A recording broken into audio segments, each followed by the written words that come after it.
Good morning, everybody.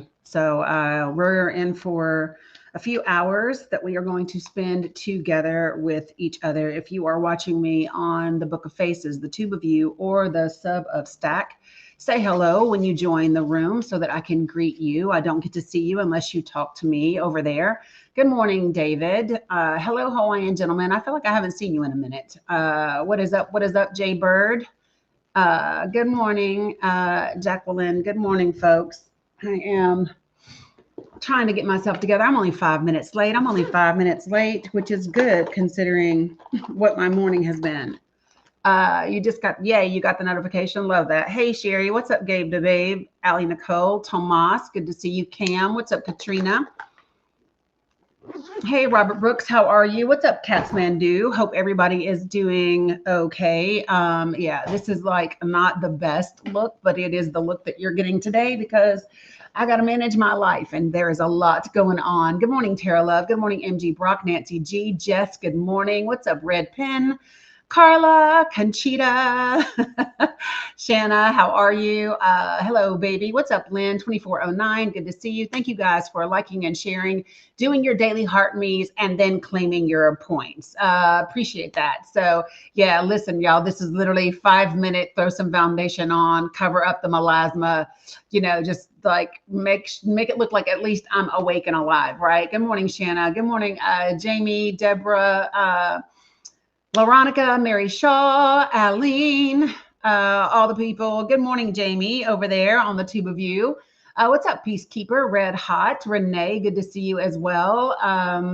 Glad to see you guys popping on in here. Lots to talk about today. Sorry for the horrible lighting, but it's like kind of overcast outside, and I didn't feel like getting out podcast lights. So there you go. It just is what it is. Let me see. Maybe if I turn on this light over here, yours will look a little better. Good morning, find out. Does that help? No, not really, right? I tried. Maybe a little bit. There we go. Maybe a little bit. Let me see if I can.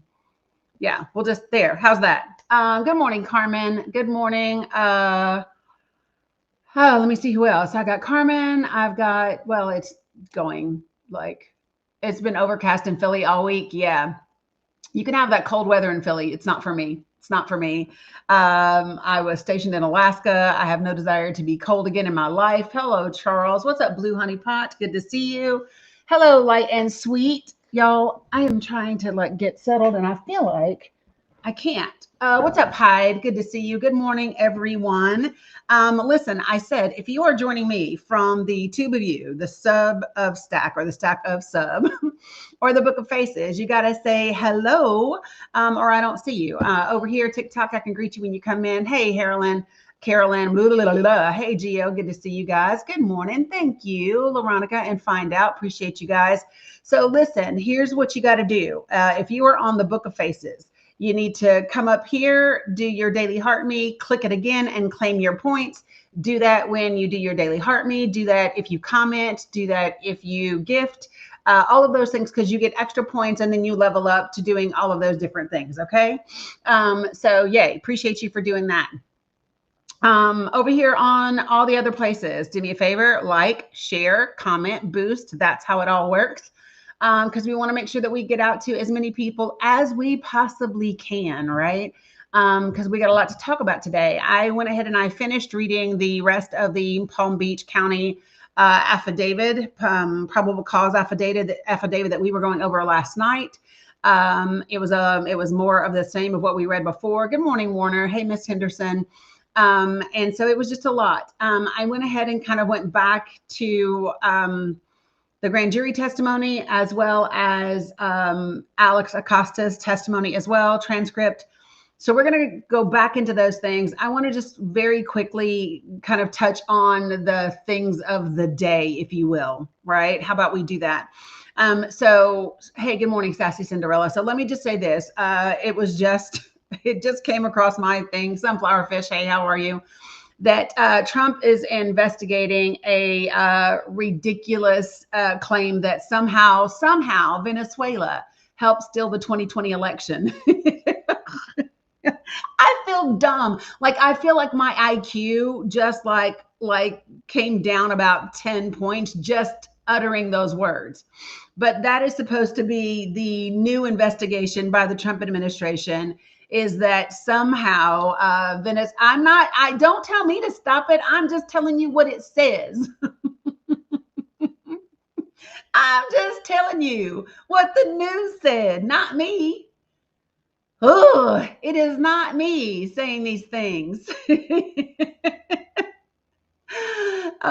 Yeah, literally, that came across, right, like literally right when I was getting ready to go live, and I was like, you gotta be kidding me right now. Right, Jamie.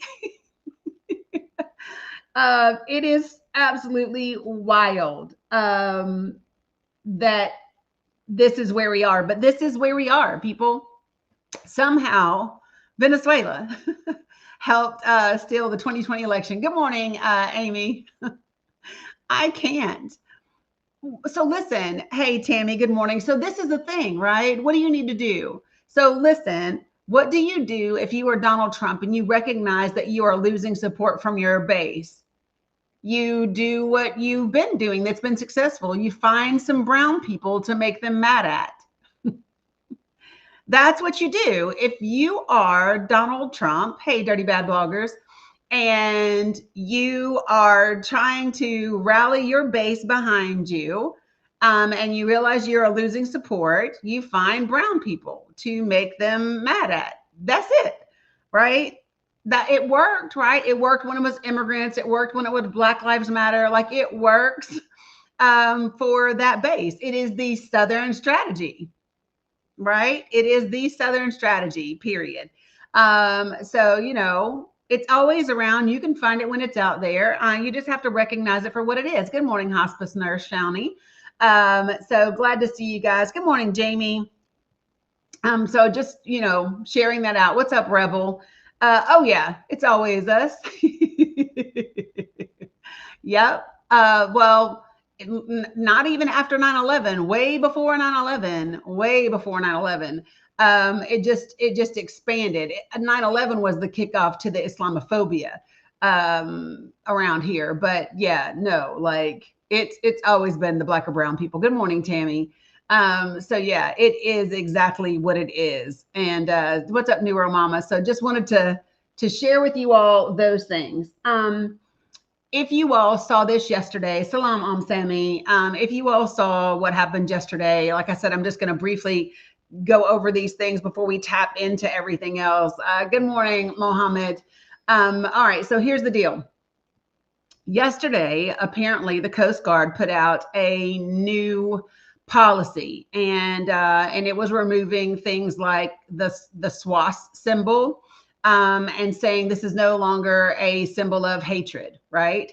And when they were asked about that, they were like, "Oh, this is not a thing. We're going to look into it." And of course, they looked into it, and then they reversed it and sent out an updated policy, and they kind of backtracked. So I think it's really interesting to see what's happening. I think what happens a lot, is that, yay, Sarah. Hey, Winn-Dixie, good morning. So I think what's interesting is that what I keep seeing from this administration is they try what they try, right? For as long as they can try it. They see what they can get away with. And when they are caught, then they reverse, direction and move on to something else. Hey, Aline, and that is just something that we continue to see with this administration, right? It's let's just try it all, see what they catch, and then we can always backtrack it. You know what I mean? Worst case scenario, we go back to what it was, right? Good morning, Debbie. Okay, Winn-Dixie, that sounds good. So I'll tell you what is funny to me whenever I notice different things that are transpiring, right?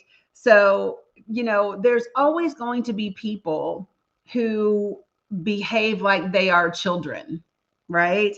Oh, Cam, don't worry about James. Please don't worry about James. James thinks that talking about my nose is somehow going to make me upset, as if I didn't go to school As if I didn't deal with dumbass boys, immature boys when I was in elementary school. I'm just saying, like, listen, listen, if you're going to talk about my nose, if you're going to point out the fact that I'm biracial, if you're going to say any of those things, I don't give a fuck. Like, I have heard those things my entire life. If you think that those things are going to upset me, you are sorely mistaken. You know what I mean? It's just sad to be a grown person and still be with an elementary mindset. So listen, do what we always do. Ignore the trolls and just be grateful that they are boosting the live. That's it. That's it. James is just mad because my nose is bigger than his member. That's what James is mad at. James is mad because my nose is bigger than his member.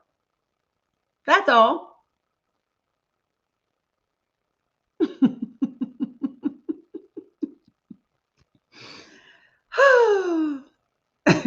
Sorry, I didn't mean to make you spit your coffee out. But I'm just saying, baby carrot energy all day long, right? Okay. So now that we've handled the babies in the room, what's up, Jen? Good to see you. Okay, so check this out. I don't know if you all have seen this or not, but hey, Natalie. Good morning, Nico. I don't know if you all have seen this or not, but the Trump administration, the DOJ, good morning, Doug, is running into a real problem with this case concerning Comey, right? I don't know if you all have seen that we are running into a big problem. Well, not we, but Trump's DOJ is running into a huge problem with this issue with the Comey case. A judge yesterday said that Trump lawyers were telling multiple lies in court. I'm expecting this judge to take some sort of action. It's a big deal, and they can be looking for something to happen. Yeah, the Comey case is definitely heating up. And this is what happens when you bring in unqualified lawyers to do these cases. And you're going to these people are going to end up disbarred, just like Rudy Giuliani, just like Sidney Powell, just like Kenneth Chesbro, just like John Eastman. Good morning, Ella. Right? They're going to end up without their law license, and it will not be worth it. It will not be worth it, because let me just tell you something, folks. Even if you get a pardon, you still don't have a license to practice law. You know what I'm saying? Jenna Ellis. Yep, that's another one. She looks good on TV, but she's not a great lawyer, according to Eric Hirschman, right? So I just it's crazy, because it's not like these people didn't see what happened to all of the attorneys in 2021 after everything they did in 2020. You know what I mean? Good morning, Daniel. It's not like they didn't see this. And so it's just really crazy. Our guy, Cam, yeah, our guy. Their livelihood will be tanked 100%. Now, the most that they could hope for, honestly, is writing a tell-all book about everything that happened and maybe making money that way. You know what I mean? She's sick, Cheryl. She's got a respiratory infection and all the things. Yeah. Good morning, Randy. So yeah, Sandy is sick. She's got an upper respiratory infection that's pretty yucky. Good morning, love, love, love. Hey, senior business manager, mentor. I said manager, mentor.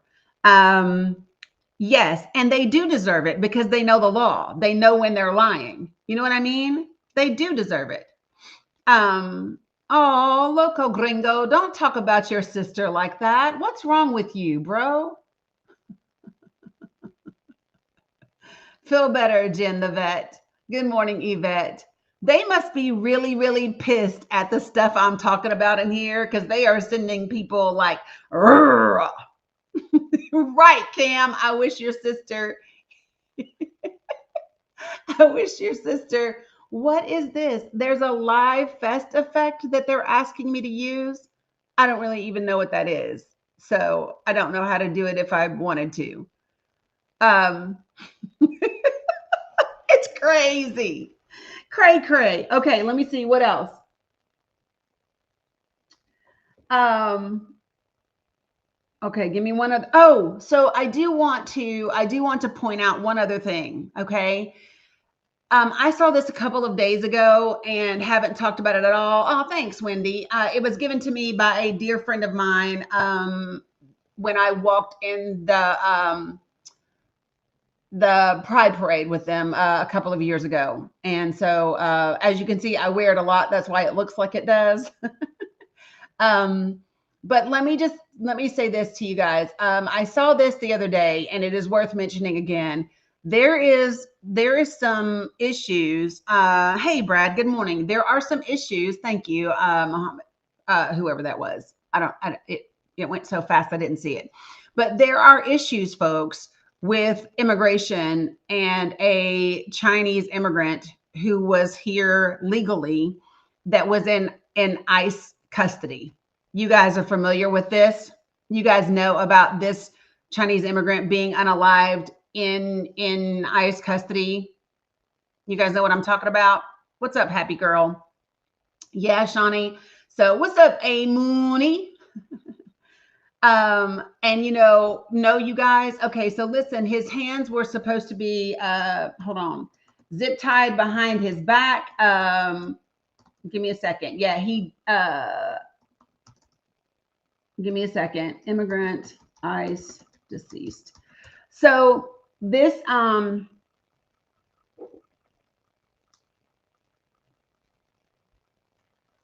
so yeah, he was found unalived, hanging. Listen to this, hanging with his hands and his feet tied. So this is a Chinese immigrant found in ICE custody, hanging with his hands and feet tied. According to the attorney, he was found that way in a detention center, an ICE detention center, and they were tied behind him, hands and feet tied behind him, hanging. And it was 4 days after he was in U.S. custody. Hey, Lovejoy. Um, and they're saying it was with a cloth, a quote, a cloth ligature around his neck. Okay. After an autopsy report, the family is calling for more answers from the Department of Homeland Security. His brother is really pushing this. The brother said, quote, "I am devastated by the loss of my brother and by the knowledge that he was suffering so greatly in that detention center. He did not deserve to be treated that way. I want justice for my brother, answers to how this could have happened, and accountability for those responsible for his unaliving." That is what his brother said. So just so that you all know, we have had at least 15 immigrants unalived in ICE facilities while under their care under this administration. So I want to be clear about this. We are in the 11th month of the year, and there have been 15 immigrants that have unalived while either in an ICE detention center or in their custody. That is more than one a month. I just want you all to be clear. Yeah. DHS continues to say that their detention facilities are not in bad condition, even though there are so many reports that they are. So it's really important that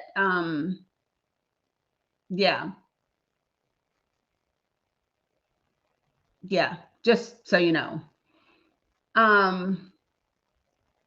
I wanted to make sure that everybody was aware of that because This is, yep, and there are still others that are unaccounted for, right? So, good morning, little bird. So the thing about this is you can expect for this to be an issue, right? And you can expect for China to not be like the United States of America. China is going to care about its people being unalived in another country. Now the United States hasn't given a damn about the US citizens that have been unalived in Israel, right? They haven't given a shit. They still haven't done anything about the 16-year-old American Palestinian that is in Israeli custody and has been there in their prison since February of last year, right? It is a whole different ball game when it comes to them. So I just want people to understand, and this is something that is really important for people to know. The United States of America absolutely understands, is aware of, and knows that there are American citizens sitting in Israeli prisons and they are doing absolutely nothing about it. Absolutely nothing about it. I am talking about hostages, DeWolf. I am talking about hostages. What part of American citizen in an Israeli prison did you not understand? I am talking about hostages. What's wrong with you?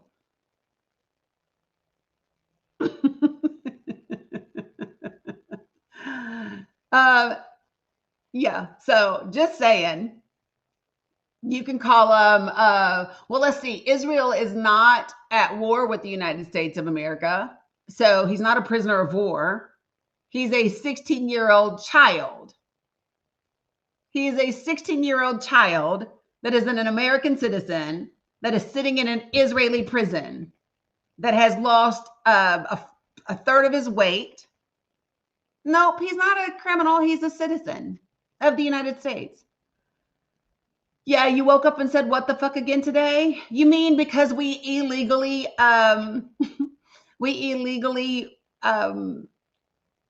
raided Mexican? We invaded Mexico yesterday. You mean that? Is that what you mean? Did you say what the fuck when you woke up today because you realized that the United States of America invaded Mexico yesterday? Because the people that we have being hired by DHS can't read a fucking map and they don't know where the border is? Like, that's a real thing. That happened yesterday. How many of you all didn't know that we invaded Mexico yesterday? And we put up little signs saying that this is the Department of Defense territory. Because they didn't fucking know that they were reading a map wrong. And they had no idea that they were literally in Mexico. Now, just what if the president of, there was a standoff between Mexican soldiers and right. You didn't know? Yeah, we did. So let me show you. US invades Mexico. There it is. Yep, we went to a beach in northeast Mexico, declaring the area restricted by the Department of Defense. We put up signs saying this is RC. Y'all don't understand. Colonization doesn't work. You can't just put signs up and think it belongs to you. Like, I know historically you've been able to do that, but it doesn't really work today. You can't just like go in somebody else's land, put a sign up and say it belongs to me. Yeah, we're going to go there too, Daniel. We're going to go to the Department of Education in just a second. Yeah, it's right up here. It is absolutely crazy that they couldn't read a sign. So American troops installed signs on a beach in northeast Mexico declaring the area, quote unquote, restricted by the U.S. Department of Defense.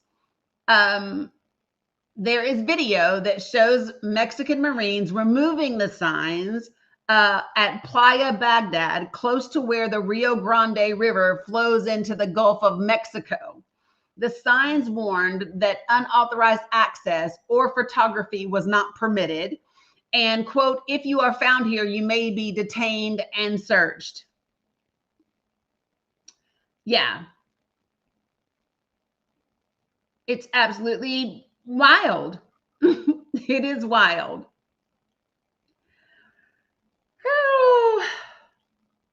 They said it in English and in Spanish, by the way. I'm reading from Newsweek, people, in case you didn't know.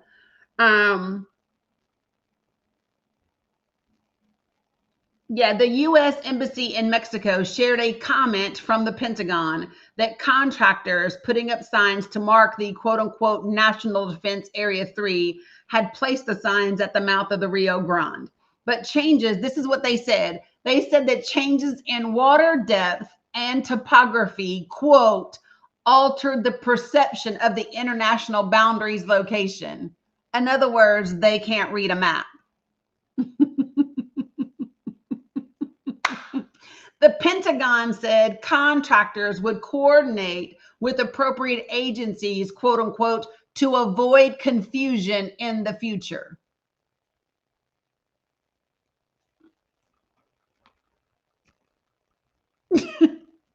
So to the person in the comments saying this isn't true, it's not true, but the Pentagon put out a statement on it.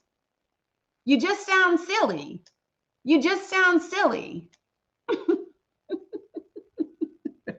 Mexico's foreign ministry said in a statement, quote, during initial consultations by the Consulate of Mexico in Brownsville, officials were not able to confirm that any U.S. authority had put up the signs, that it was supposed to be a contractor.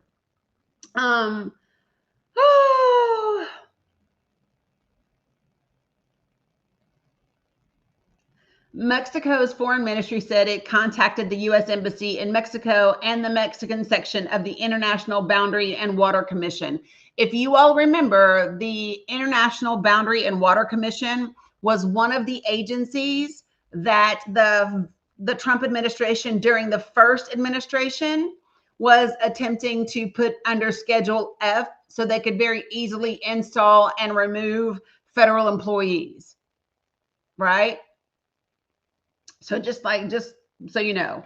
And so they asked them to review the maps and the instruments that mark the border between both countries. The Associated Press also has an article on it if you would like to read that. Absolutely wild. Yeah, it's absolutely wild. But there you go.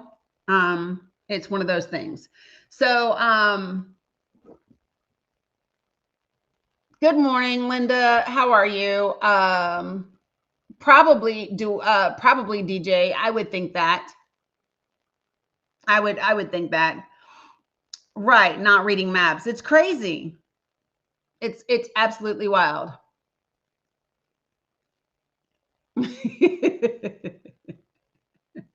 You guys are funny. All right, so let me just see if there's anything else. By the way, in other news, Miss Mexico grabbed the Miss Universe crown.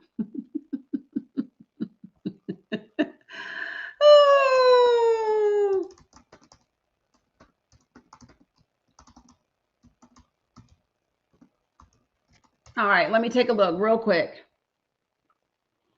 So somebody asked me about the U.S. sending B-52s to Venezuela. Here's what happened.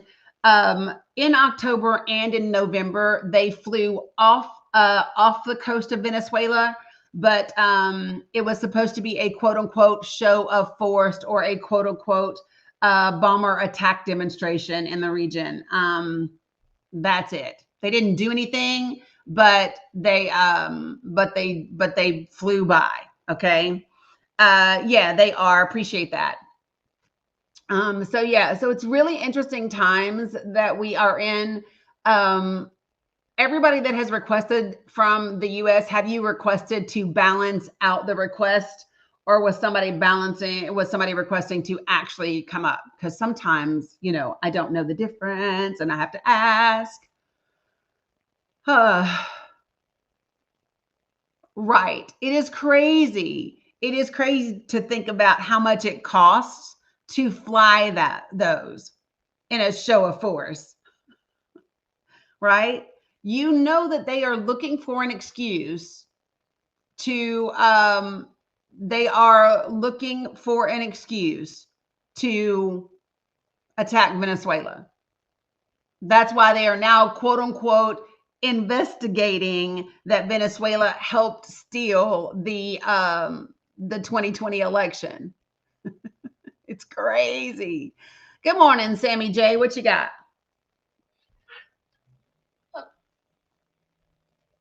Sorry, I couldn't find my mic. Can you hear me? Yep, I can hear you. Okay.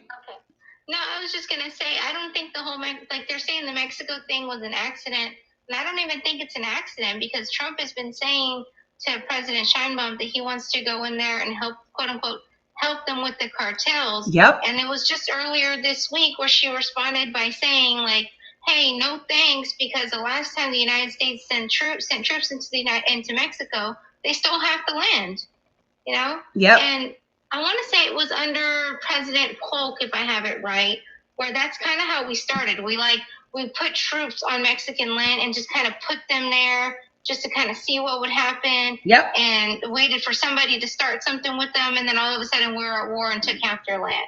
So I don't even think it was an accident. I don't. think they were just kind of seeing what was going to happen, and they didn't get the outcome they were hoping for, so now they're pulling out. Yep. But we know that he's been, what did it start with? Greenland? Was it Greenland? Iceland? Like, since he came into office, he's been trying to see Greenland where he can expand. It was Greenland? Yeah. He's been trying to expand since he came into office. Yeah, so, listen. It's like funny, not funny. Yeah, it'll be interesting to see if he tests the waters with fucking Canada. Because Canada will be like lights out for like several of the states in this country. Because I don't think that people realize Canada actually provides electricity for several of our states and people in those states in this country. Yeah. And then the other thing I wanted to mention to you, I don't know if I'm looking it up right now because I'm trying to remember for sure, but I think it was 2 American men just yesterday or today got arrested because they had a whole scheme to go into an island of Haiti. Did you hear about this? What is it? They had a plan. I'm looking it up right now. Hang on, because I don't want to misspeak. Hang on 1 second. Hang on, I swear I just saw it earlier. It might not be like top of the news yet, but I swear to God, I saw that these 2 men wanted to go into a Haitian island and unalive all the men and take over the women and basically colonize the Haitian island. They just got arrested this week for that. I don't even know. Just adding it to the conversation, I guess. Just crazy times. That's all. It is. It is really, really, really crazy times. Listen, I'm just going to tell you. This is my personal opinion. I believe that I have said this since last summer that I give it until the spring, and I think he will be gone. I don't believe that he will still be the president by the time we get to the end of spring. I think that gone how? So here's my thing. I don't know, but here's what I will say. I think that the overall GOP / Republican Party absolutely understands where we are, and that, so you do know that opinions can't be lies, loco gringo. That's an actually accurate fucking name for you. You are a loco. Opinions aren't lies, dumbass. They are literally opinions. That's the reason I said my opinion. I didn't say fact, right? Good Lord. What's wrong with people? Like, anyway, I don't know. I don't know, Sammy J, but here's my thing. I think that the Republican Party as a whole, the GOP, absolutely understands that the country is saying no to this agenda. Yeah. Right. And they're saying it in big, big ways. They're saying it in elections. They are saying it in protests. They are saying it in movements. Right. They are saying it. And so if they have any hope in hell of maintaining any position of power in the country, they have to rearrange things and pull back. And you see this demonstrated by the person who resigned from the Heritage Foundation. How many of you all know that there's someone that resigned from the Heritage Foundation, and the MAGA side of the Republican Party is not happy about that? No, I didn't know that. Okay, so hold on. Yeah. I believe his name is George. Call me crazy, but my whole timeline ever since, I don't know what happened on Facebook, is like right-wing nonsense. Like, okay. Yep. So his name is Robert George, resigns from the Heritage Foundation. And he resigned over the support for Tucker Carlson's interview of Nick. So if you remember, so remember this, right? So Tucker Carlson interviews Nick Fuentes. Nick Fuentes, as we all know, is a YT supremacist. He is very anti-Jewish people, very. He is openly about all of those things. And so people were really pissed that Tucker Carlson platformed him at all. And Kevin Roberts, the head of the Heritage Foundation, comes up and says, hey, listen, I have said it before and I will say it again. Tucker is and will always be a friend of the Heritage Foundation. And people got really angry that he gave support for Tucker. And so then Kevin Roberts came back and tried to clear it up a little bit, but it was too late. The damage was done. The Heritage Foundation put out the Esther Project. The Heritage Foundation has a very Zionist view of things and the relationship that they want the United States to take with Israel over the next 4 years. So you all know it's actually starting in the next 4 years. So the Heritage Foundation, good morning, Ronnie, put out another document. And that second document from the Heritage Foundation actually talks about the strategic partnership with Israel. So we have a memorandum of understanding with Israel, right, about what our relationship will entail. And that memorandum of understanding comes up, it ends in 2028. So their document outlines what they believe our relationship with Israel should look like from 2029 to 2047. And they want that relationship to go from like special ally to strategic partnership, right? Listen, he's got to go because he's trying to get the live flagged and he's got to go. Okay, sorry, I had to take care of that. Matter of fact, let me just do this one as well. Okay, so yeah, you're welcome, hippie tripper. So anyway, so the Heritage Foundation has aligned itself with Israel 100%. And when Kevin Roberts backed Tucker Carlson's interview of Nick, it caused a big rift within the Heritage Foundation. So Robert George resigned from the Heritage Foundation. And let me tell you how big of a thing this is. This was actually talked about on the Catholic thing. The Catholic thing is an interview, right?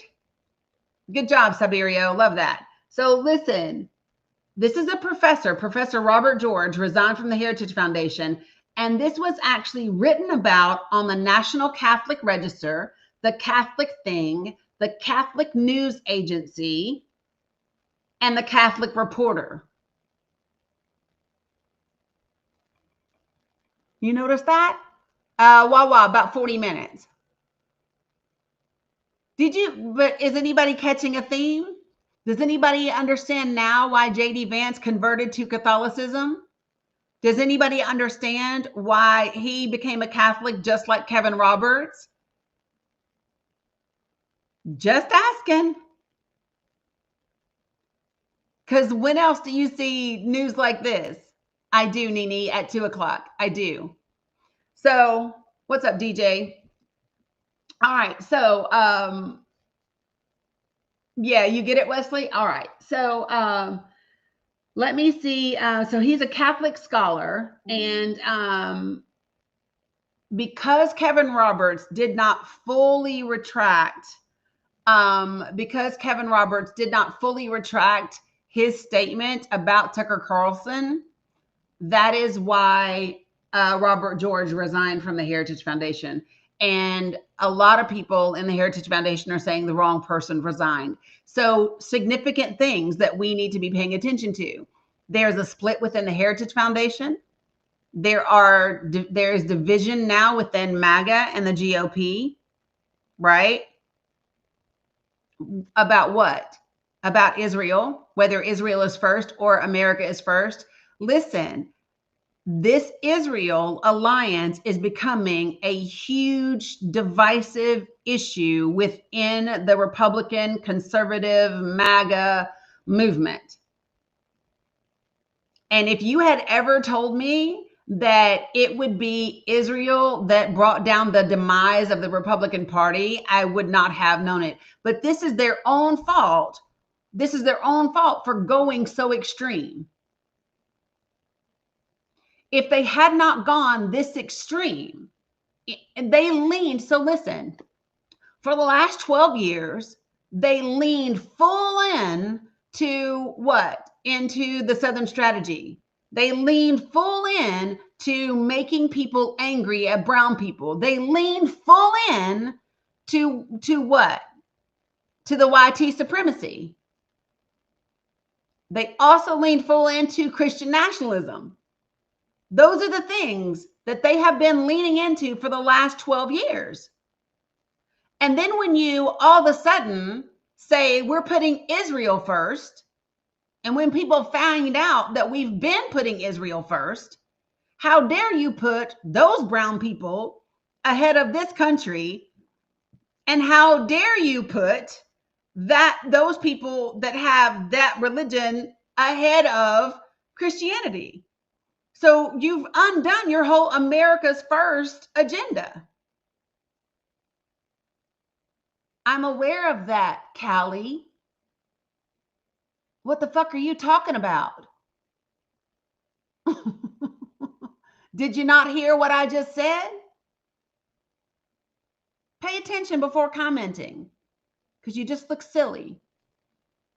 So, this is now what has caused a huge rift within the Republican Party. Just saying. So now we are down to all of these choices. What is going to happen? I want you all to think about how much money AIPAC puts into our legislators, our members of Congress. How much money does AIPAC give? How many of those people in Congress want to be elected enough to get rid of the AIPAC money?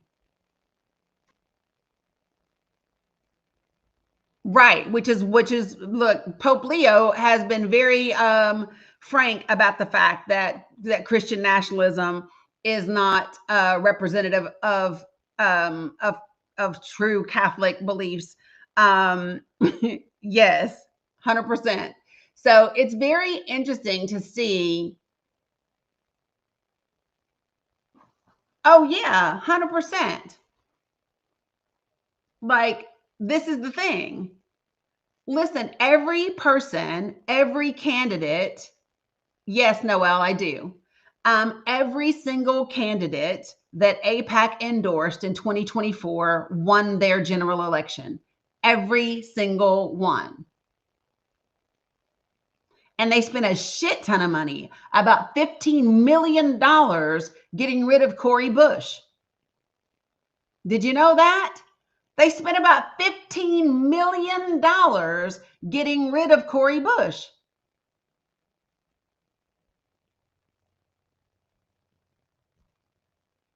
Yes, living with the Louds, taking corporate money, having a PAC all of those things are now being seen as a downfall. It's really, really important. Yes. And there was another guy too, Blue Honey Pot, 100%. And so there's a lot. Congress is trying to figure out, how do we shift? How do we adjust? How do we adapt? Just saying. Yes, please end Citizens United. 100%, Lulu. 100% agreed. So it is interesting to me, and both encouraging to me to see the rifts within the Heritage Foundation and within the GOP base, because they are real, they are significant, and they are tied to. Do you want to know why these won't easily go away? They won't easily go away because they are rooted in their core values. They are rooted in their core values, their core belief system, right? So when we talk about how does AIPAC avoid being classified as a foreign lobbyist? Because Congress and allows it, because the government allows it, because we bankroll them. Let me just say something about the United States of America and about UK. You hear me? Listen. As soon as the United States of America and the UK realized that Israel could attack Palestinians, okay, and still keep access to the resources from the Saudis, right? Then it made Palestine dispensable, just collateral damage. It didn't matter. If attacking Palestine had impacted the United States of America or the UK's ability to access resources in the Middle East, we would not have backed Israel since 1948. And we know that because they said so in their correspondence.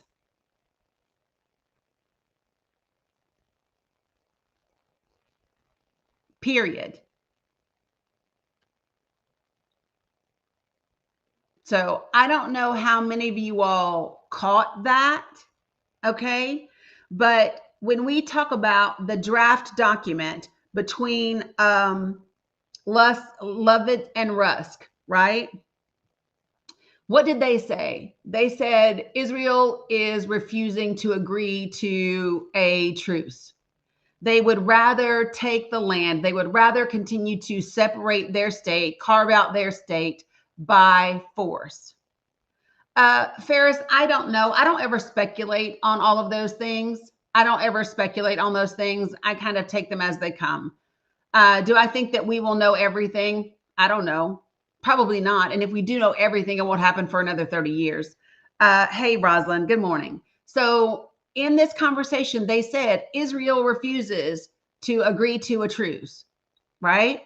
And after the British Army pulls out on May 15th of 1948, Israel is going to escalate things by arms and by force.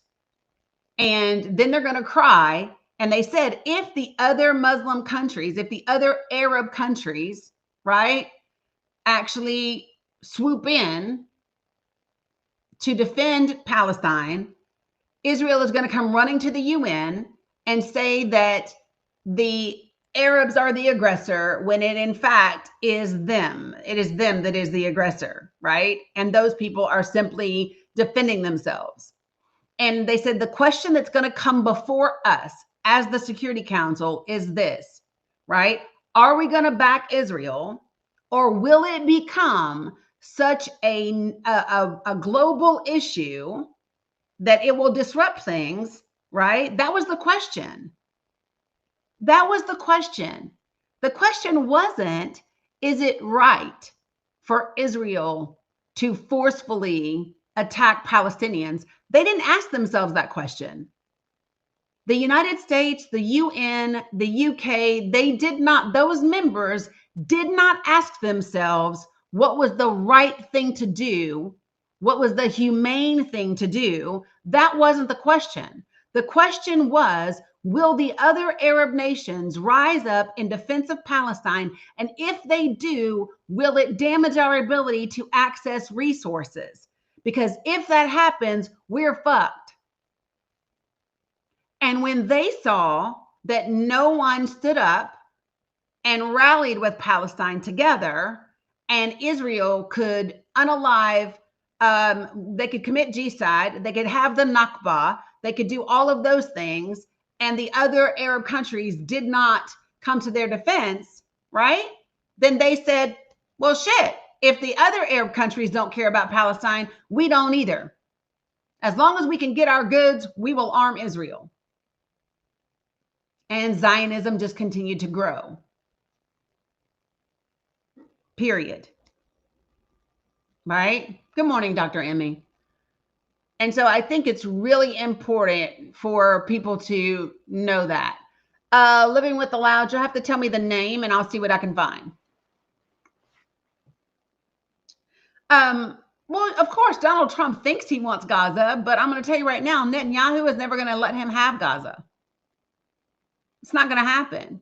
They have their own ideas. Let me tell you, they have their own ideas about what's going to happen in Palestine, and it does not include a fucking beachfront resort.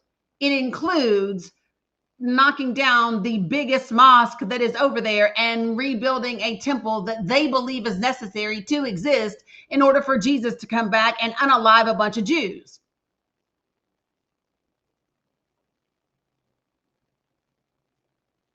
That's what they think.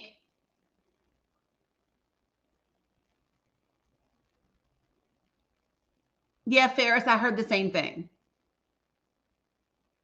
So I mean, it just needs to be,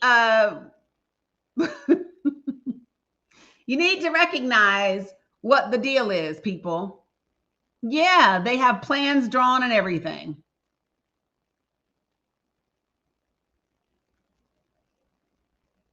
So I think Jared is going to FAFO.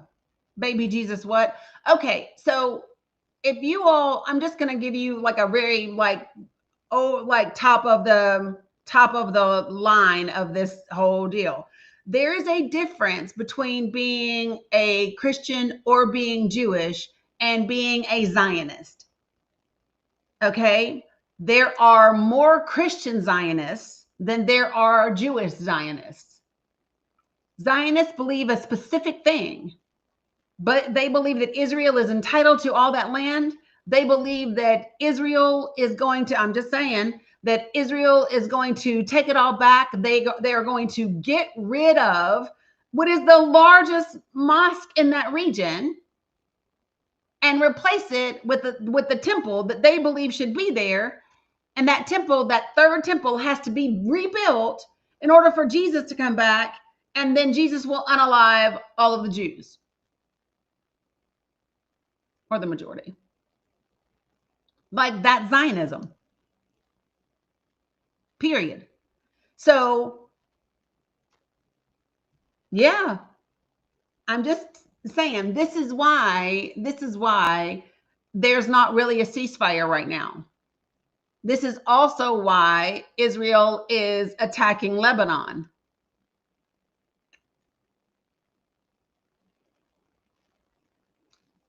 It's actually in the spring. It's actually in the spring, Warner, if I'm not mistaken. Hold on.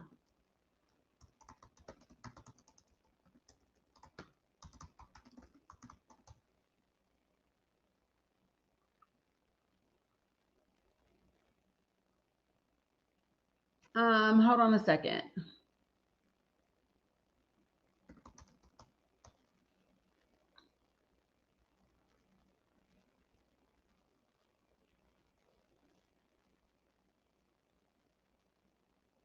See, I know the October election is for the 100 members of the 26th. I don't know how they say that, but well, because if they get rid of the majority of the Arabs, that's who was left for the most part. If they get rid of the Muslims, that's the only people that would be there, right? I am trying to see.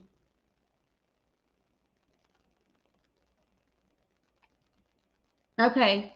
So anyway, so this is what the other people need to understand, right? Is that BB needs a conflict in order to stay Israel's prime minister.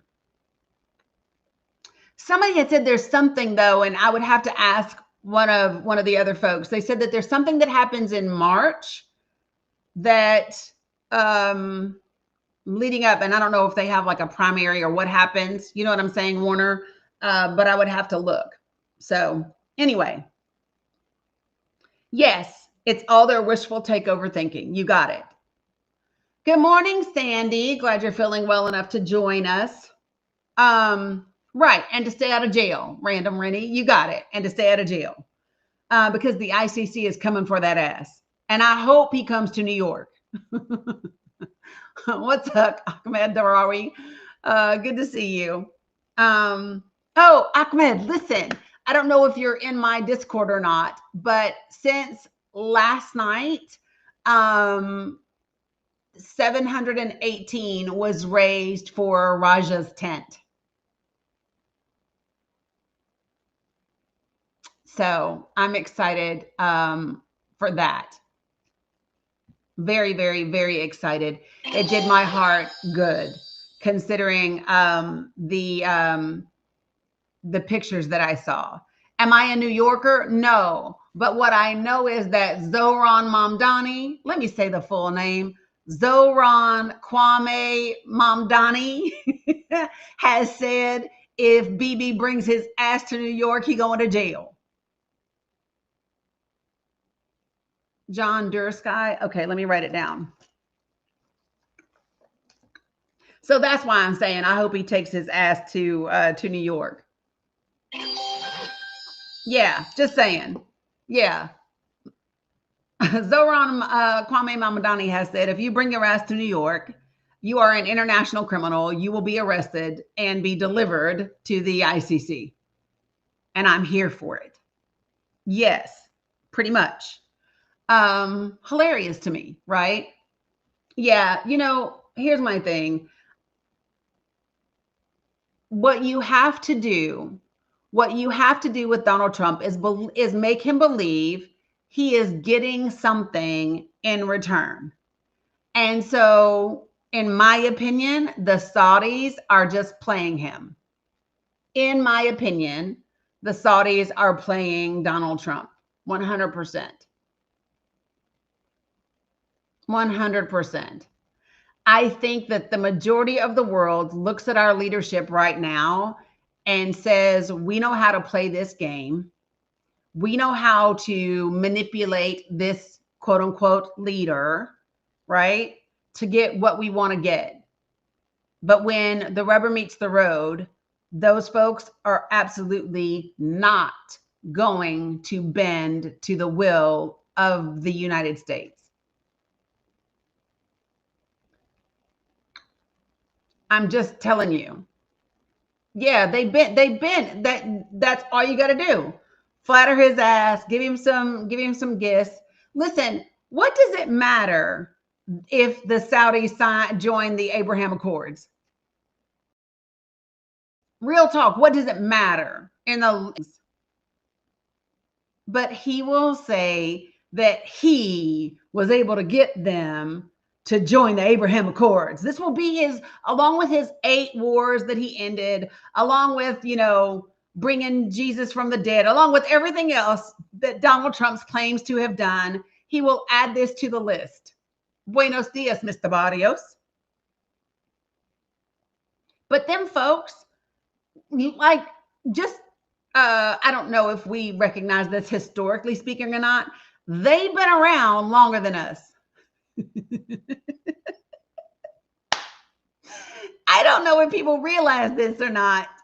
They've been at this whole like government, like world Like, I don't know. I don't know if people understand that. They've been at it for a while longer than we have.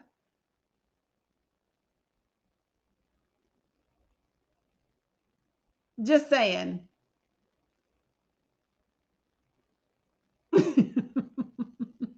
It's wild. Hey, Tim Burke. Good morning. How are you? Hugo, I don't know what you're talking about when you said I said Biden was fine. I don't know what that means. And I've never said Trump is on the list. What I have said about Trump is I don't need to know if he's on the list or not.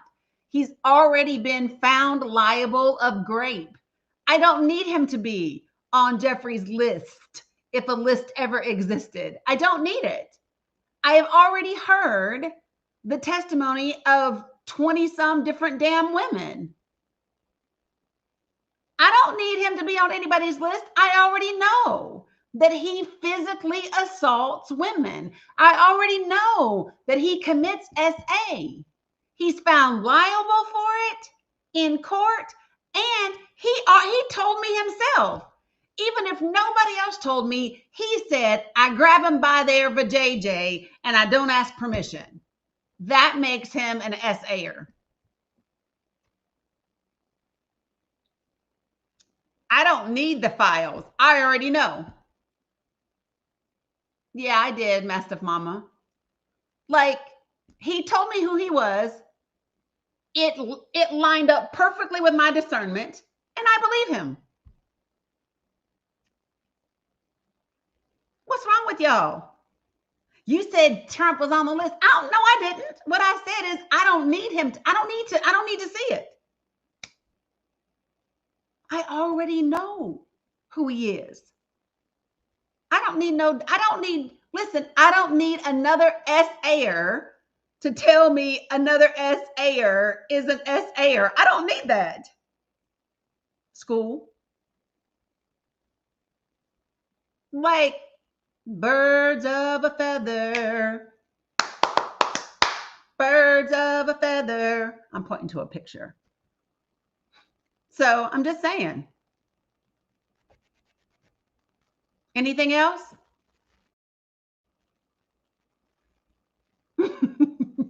It tickles me when people say dumbass things like that. He's not on the list. I don't need the man to be on a list. I don't even need a list to exist. Do you know why I don't need there to be a list? Because I have actually read the court documents. I have read the probable cause police affidavit. Once you read those things, I don't need no damn list. I don't need there to be 1,000 14-year-olds or 1,000 15-year-olds. I don't need the name of all of them. I have the names of like 30 or 40 of them. I don't need anything else.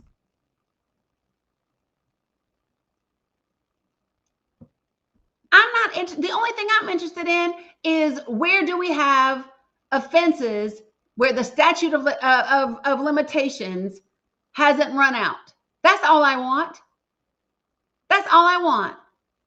Anything where the statute of limitations hasn't run out, prosecute that ass. Other than that,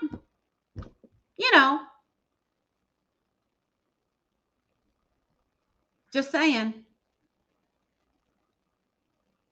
So you can defend a rapist if you want to. I mean, it's not really a good look, especially if you have daughters, but do you, boo? Go hard.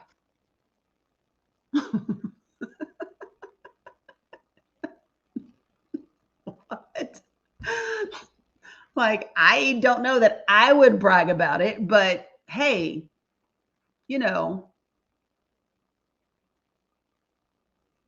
they have already, Ferris. So I don't think that people understand this. And here's what I'm going to say this. I don't think that we should ask anything else of these victims. Let me be clear about this. We don't need to ask anything else of these victims. Don't you dare ask them to name some of the most powerful men in the world and put themselves and their families at risk. Don't you do that. It's the government that needs to do that. I did, Scotty. I sent him a message already. The government has all the evidence because why should they do any more heavy lifting? They've already told the FBI. They've already told the police. They've already told lawyers. They've already sat through depositions. Why should they do anything fucking else? Do you know why many of them don't want to do anything else? Do you know why some of them won't come forward? Because they told once and nobody did anything. See, if you've never been SA'd, if you've never told someone that someone has raped you, that someone has SA'd you, and either not been believed, been questioned, been blamed, or simply not defended, you have no idea what it is like and why they don't want to do anything else. Why should they trust the FBI? Why should they trust the government? Why should they trust the police? Why should they trust anybody when they've already said everything and this country has covered it up for decades upon decades upon decades? Why should they? Why should they? They told everybody in 2006. They told everybody when they were children. And do you know what they got? They got, oh, well, she put sexy pics up on her MySpace page. She's not reliable. She's changed her age on social media. She's not reliable. They got victim blamed. That's what they got. So why should they say anything else? The United States of America decided that Jeffrey Epstein and his work in international relationships and intelligence was more important than justice for these victims. That's what our government decided in 2006, 7, and then finalized in 2008. Lana and Barry from the state's attorney's office, you all decided that. Alex Acosta from the U.S. Attorney's Office for the Southern District of Florida, you decided that. Drew, what the hell's your name? What's your name, little man? Hold on. I got to find your name real quick. Drew Osterbahn from the DOJ. Drew Osterbahn from the Criminal Division's Child Exploitation and Obscenity Section. You decided that. Drew, Alex, Lana, Barry, you all decided that Jeffrey's background was more important than the lives of these children and all the children that came after them.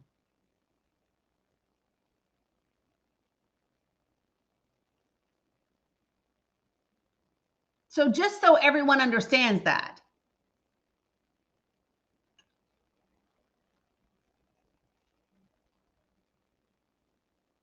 So I just want to be clear. When people talk about how did he get this sweetheart deal, they told you in the paperwork. If you read the non-disclosure agreement, what it says is that after the state and the federal people finish their investigation, an investigation that outlined 53 pages with 60 counts, they determined that it was in the best interest of the United States, the state of Florida, and Jeffrey Epstein to give him that sweetheart deal. That's what they decided. Good morning, DJK. So long, brother. That's it. They told you his background, whatever the fuck that is. Now, we know what some of it is thanks to Drop Site News. We know that according to Drop Site News and leaked emails, we know that he worked with Ehud Barak, the former Israeli prime minister, and we know that he negotiated some surveillance stuff for Mongolia. We know some security stuff for Mongolia from Israel. We know that he negotiated and helped establish a complete surveillance state in a West African country with Ehud Barak from Israel. We know that. We know from the emails from the DOJ, from the House Oversight Committee, what do we know? We know that Jeffrey told Steve Bannon, hey, listen, the new dude working for Vladimir Putin might want to talk to me if he wants to understand how to work with Trump. The last guy, learned how to play him really, really well from talking with me.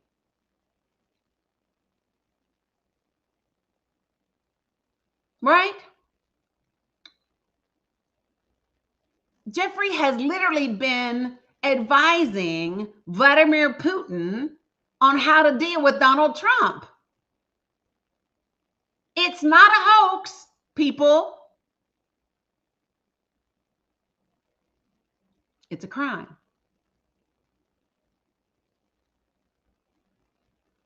He went to college, but he didn't graduate. So a lot of people don't know that Jeffrey Epstein, did you all know that Jeffrey Epstein was deposed in 1981 by the SEC?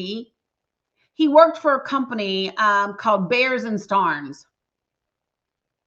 And he was an account executive when he worked for them. And there was some deals about they were being investigated for insider trading. And Jeffrey got in trouble because he loaned $2,500 to one of his family members to buy some stock. And he resigned. Nope, he says he resigns. And in the paperwork, it says he resigned because they disciplined him. They fined him. They fined him for making that deal and having the family member buy stock. So they fined him. He was pissed because they fined him. And so he resigned. And before that, he was convicted in the UK. Before 1981, he was convicted of a crime in the UK because he had purchased some crazy sword and he got in trouble for carrying it because they had said he was supposed to ship it to another country. How about that? Yeah, dirty bad. That's why George W. Bush is on my picture right here. Because George W. Bush is who appointed Alex Acosta as the U.S. attorney in 2005. Gotcha, Sandy. Appreciate you. So I just want everybody to understand the place that we have gotten at. It is not about Democrats and Republicans. I want you all to understand something. Let's just say that I run for president and I win, right? Yeah, Blue Honey Pot. One sec. Let's just say that I run for president and I win.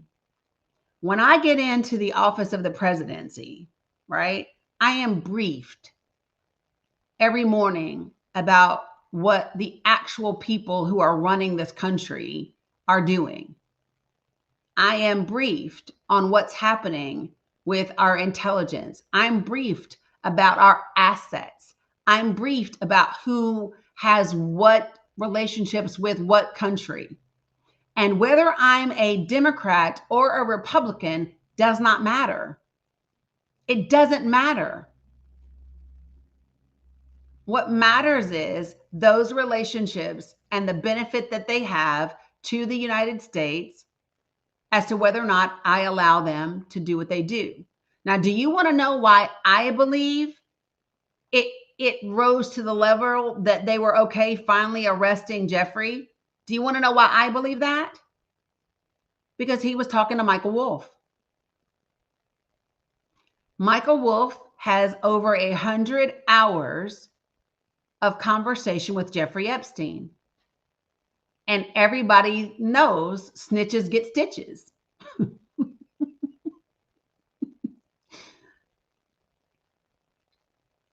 When he started being interviewed by Michael Wolff, that was a fucking problem. That was a problem.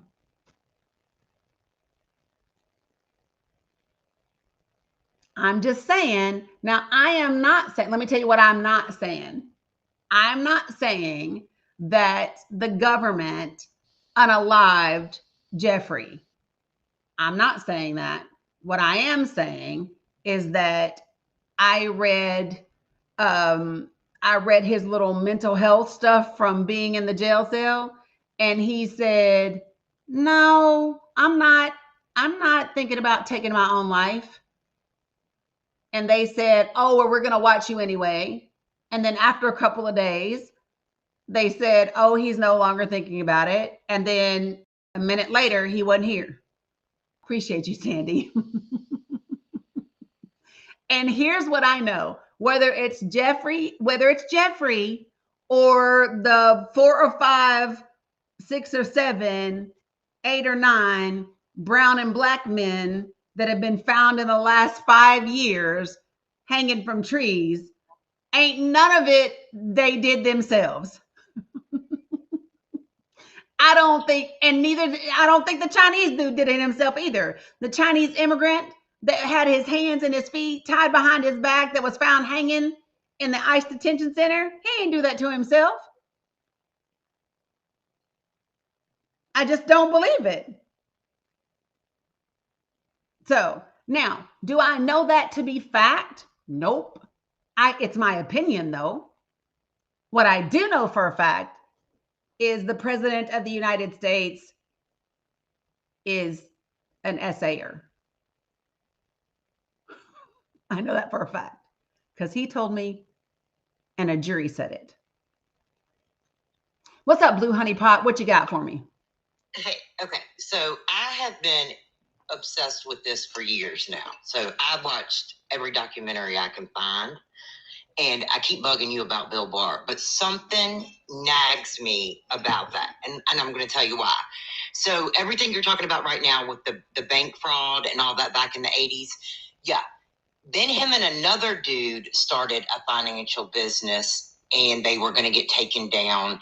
And somehow Jeffrey got out of those charges, but that dude went to jail. Mm-hmm.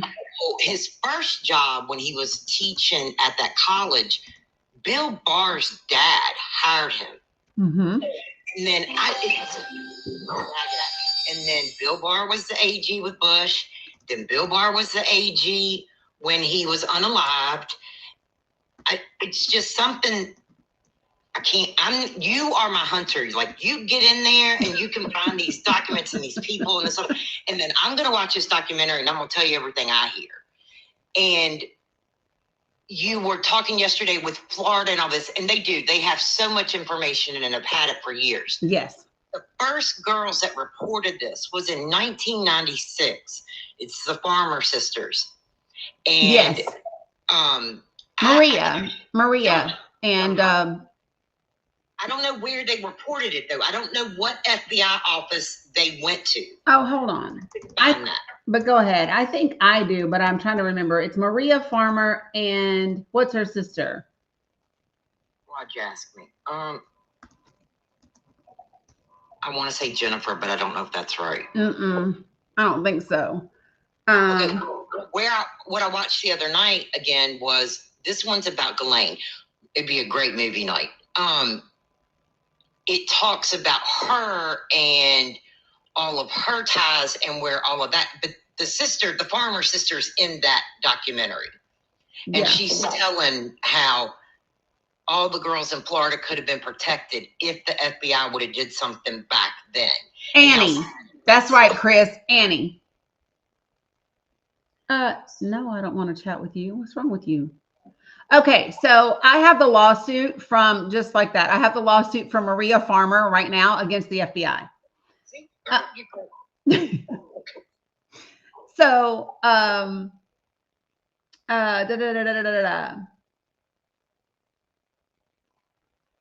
okay. Hold on a second. I'm going to say, damn. Okay, give me 1 second because I got to read. I'm reading like the summary at the beginning. Hey guys, while Dani's reading, tap, share, do all the things your heart needs. And that way we can keep the numbers up for her. Thank you. Yep. So you all know that the non-prosecutorial agreement that we've been reading with Jeffrey is what Ghislaine has been trying to use to say she should have never been prosecuted. She's trying to say that because that non-prosecutorial agreement said named and unnamed, known and unknown co-conspirators, she's trying to say that she should have never been prosecuted. But that was only for those crimes that were then, not for anything after. But I just want y'all to know that that was one of the things that she tried to use. Okay, so hold on.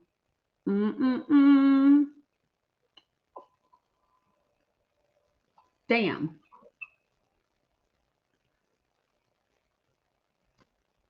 Meanwhile,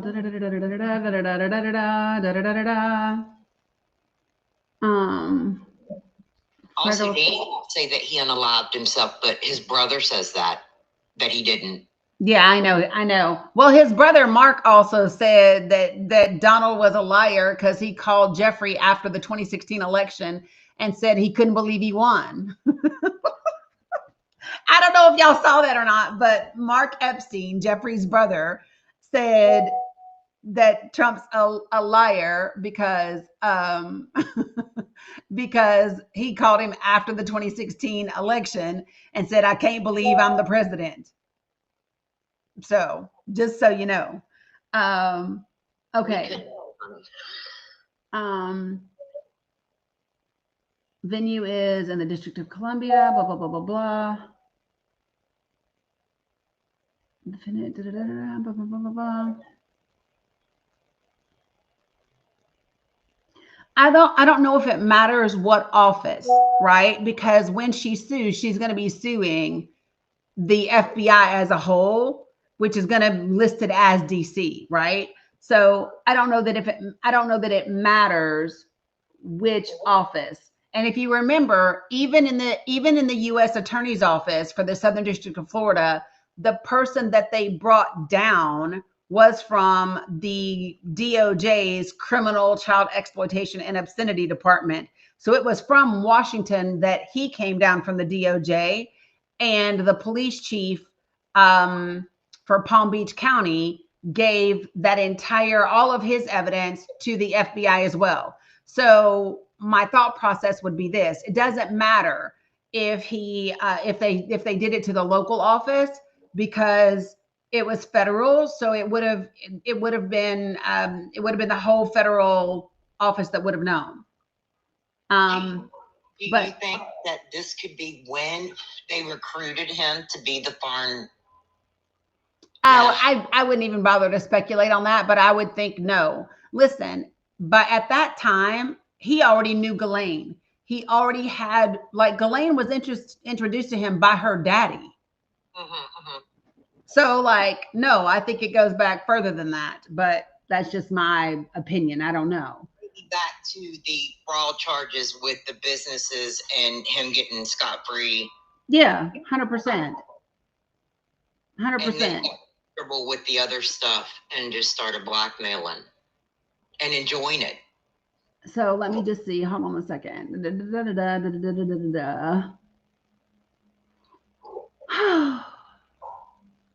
Because this woman FOIA'd the damn FBI. So Maria is actually who's brought the charges on behalf of her two minor sisters. She's the one who brought this lawsuit. I'll have to read it. And it's 63 pages. So I'm not going to have the opportunity to read it now, but I've got it and I will add it to the link tree. Thank you. You're welcome. That's all I had. I really think, as crazy as this is going to sound, that you could crack it open. I mean, we've got enough of us that y'all know how to dig, and I'll tell y'all where to dig and what I found and what I heard and what I saw in this documentary or that documentary. And then, like you just did, you just find it. I'm over here. I told you I was digging the other night. I'm not good at this stuff. Yeah, I mean, it was a lawsuit that was filed where the sister filed it against the FBI. And this is I'm pretty sure the older sister they took to the Victoria's Secret mansion. Yeah. They locked her there. The sister went to New Mexico or Mexico. They had her trapped there. They wanted her to draw pictures of the younger. She's an artist and was hired as like an assistant or front desk secretary or something. And then they groomed her into all of it and then kind of held her hostage. When you watch these things, guys, and they're on. Oh yeah, no, she's a victim and a survivor. Yeah, she was abused and trafficked in the summer of '96. And it just says she reported it to the United States Federal Bureau of Investigations. It doesn't matter what local office. It just means that. Well, I was on DJ K's Live earlier today, and they were talking about Monica going to Israel too. A bunch of people have been to Israel. Let me just say this. So I talked about Robert Morris a long time ago when he was also convicted. There's a ton of people that are associated and around him that have been convicted of some sort of SA, just whatever. Wow. It's sick. Okay. All right. Got you. Appreciate you. All right. Okay. So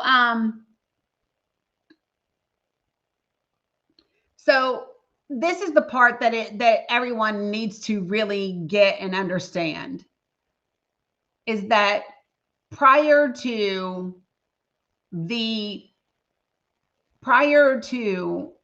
96, it doesn't matter. He had already had enough of a background because y'all, by the time we get to 2004, 2005, Jeffrey's 50, 51 years old. They are excusing his behavior. Yeah, we know, but that was a lot. Senior biz mentor. That was months ago. That was months ago that he pled guilty. Yeah, I know. Everybody keeps saying that. So I need for you all to get this. By the time we get to the Palm Beach County police investigation, Jeffrey is 50, 51 years old. And what they specifically say is that when they looked into his background, it was in the United States' best interest to give him this deal. He basically believed he had a get out of jail free card for anything and everything that he did. That's what he believed. And the verbiage, I'm a word girl, y'all. And when you look at this, I really want you to listen to what they say. It appearing after an investigation of the offenses and Epstein's background. Those are the two things, y'all, that they looked at. They looked at what he did and his background. And then this is what they say. The interest of the United States, the state of Florida, and the defendant will be served by this plea agreement. So I want to know how the interest of the United States and the state of Florida was served by giving him an 18th month sentence where he only did 13 months and he had a work release pass for 12 hours a day, 6 days a week. What were the interests of the United States? Because you're telling me that his background was so significant. There was no judge. This was a plea agreement. The judge has to accept it, yes, but they did. But this was done. So listen, by the time, let me just say this to you all. By the time the FBI, the U.S. Attorney's Office, the DOJ, and the state's attorney's office put together a plea deal like this, and they say that it's in the U.S. best interest, the judge is a fucking formality. No, that's what I'm saying. That's exactly what I'm saying. So you guys, the judge was a fucking formality. When the DOJ, the FBI, the U.S. attorney, and the state's attorney all put together this type of deal, and they say that despite having a 53-page, 60-count indictment the interests of the country are best served by giving him this bitch ass deal, right? The judge is a formality. The judge just goes, bloop, bloop, bloop. And so what I want to know, and what I think the victims deserve to know, not just the victims that were in the probable cause report, but every victim after this, every victim after 2006, every fucking victim after 2006 needs to know and deserves to know, what was it about Jeff Epstein that was so fucking fantastic and so important to the United States of America that they were all okay being collateral damage? It was okay for their lives to be ruined. It was okay for them to be traumatized. I think that that's the deal, and they deserve to know it. You know, Rennie, everybody says he was Mossad.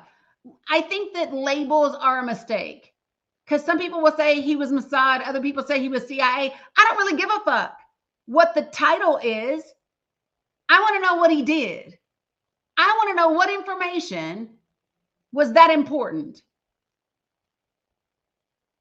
That's what I want to know.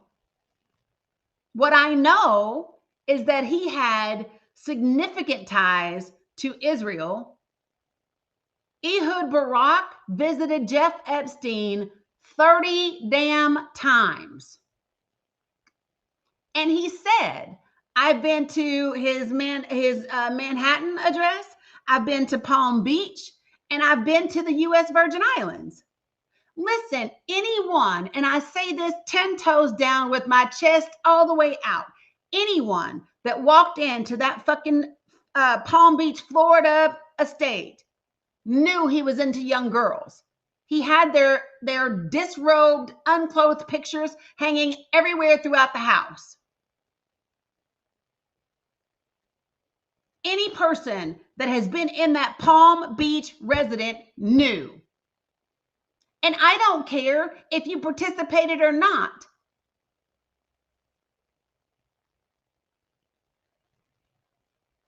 I ended up reading where did I read them this morning? Dear God, I actually read the testimonies from the houseman that worked for him. The dude that rented the car for the 16-year-old girl. That dude that rented the car, the Nissan Sentra from the dollar rent-a-car place. They interviewed his ass.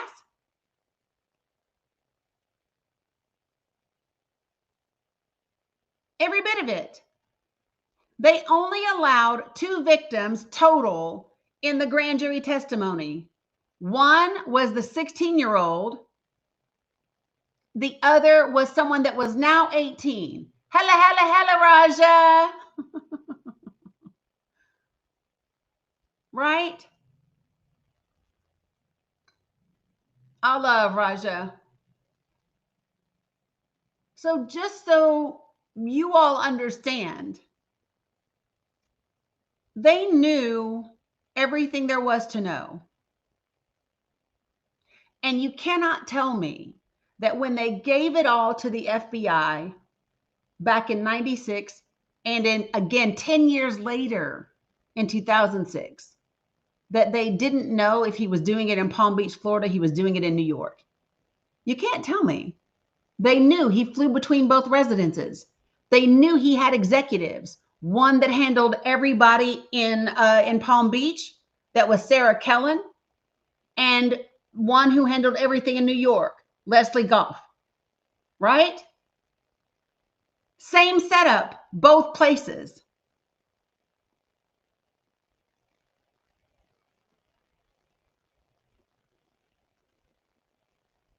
So I just think it's ridiculous for anybody to pretend anything different. Okay? Because it is exactly what it is.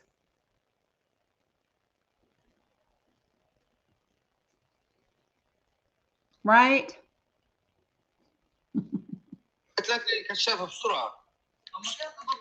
Hella, Raja. Hala, Dani. Thank you, everyone. Thank you always على السبورت والله العظيم.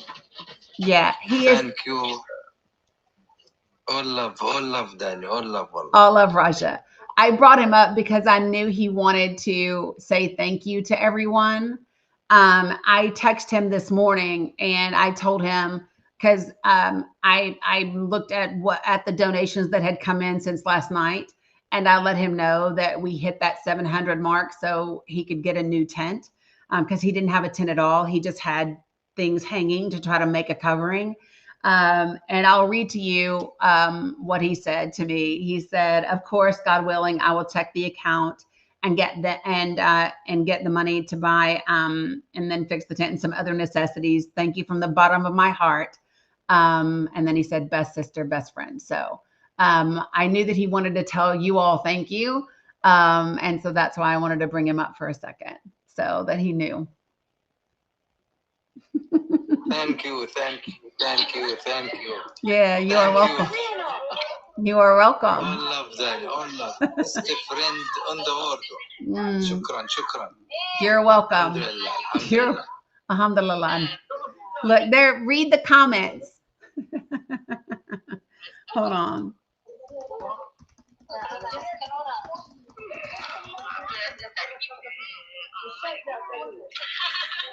Look at that, guys. That's the tent now. That's the tent now. Look at that.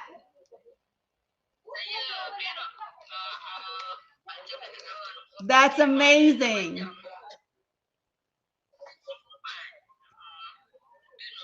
That is amazing. If you are in my Discord, you will see the pictures that I showed you of where they were prior to this. Yes, look at that.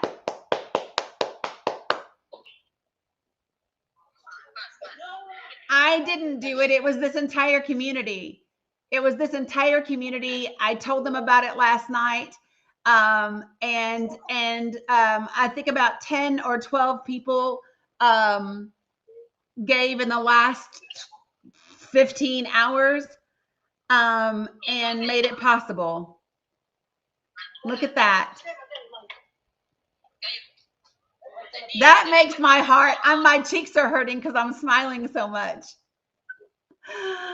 Oh, my cheeks are hurting. It's making me smile so much. Let me change this layout a little bit. So, yeah, and because there's an entire family there, guys. And so this is what I want everybody to. Alhamdulillah. Alhamdulillah. Thank you, Dani. Mashallah. I love it. I just want you guys to understand this is the power. This is why I stay hopeful. Because of things like this. People are still doing, people are still giving and taking care of people. And that is amazing. That is amazing. So I just wanted you all to see. I knew that he was in here and he wanted to say hello and thank you. So amazing. Yep, people are still good, Cheryl. People are still good. And that's the point, right? Is that people are still good. And I have to give a shout out to Ahmed Darari because he said to me that Raja really needed the help, right? And he said it while he was on my panel. He's showing you the other pictures. If you're in my Discord, see him fixing the draped stuff. That's all he had. They were trying to fix. I don't know, Helena. I don't know. But they were trying to fix what was draped. And so, yeah, it was just draped stuff. And he was bailing out the water from the tent. And so Ahmed Darari, who is the teacher at the Speak Out School, Speak Up School that is in Gaza, he was actually on the panel and said, Raja really needs the help. Raja really needs the help. And so let me just say this before we go back to Epstein. That is the heart of almost every Palestinian I have met, is even when they could be receiving, they share about other people. Yeah, Lisa, I'll get him to do that. So I just want you all to really understand that's what has happened. Okay. I really want you all to understand that. Even Raja himself has been on my panel and said to me, he sent me a message via WhatsApp saying, just 1.5K, Dani, so we can rotate out and help as many people as possible. And when I kept asking him about his needs, he kept saying, I don't want you to worry. I don't want you to worry.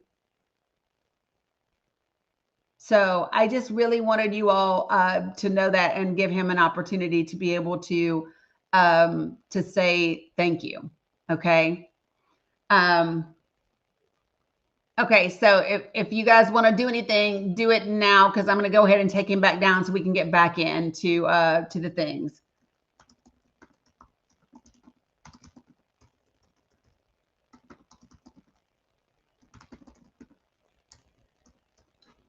Okay, got it. Perfect.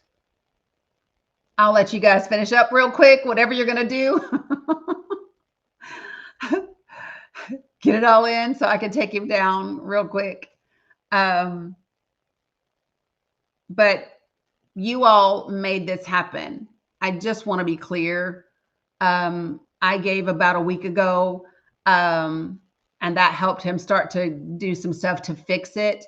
Everything that was done in the last 24 hours was all the community. It was all the community. It was all the people. Look at that cutie.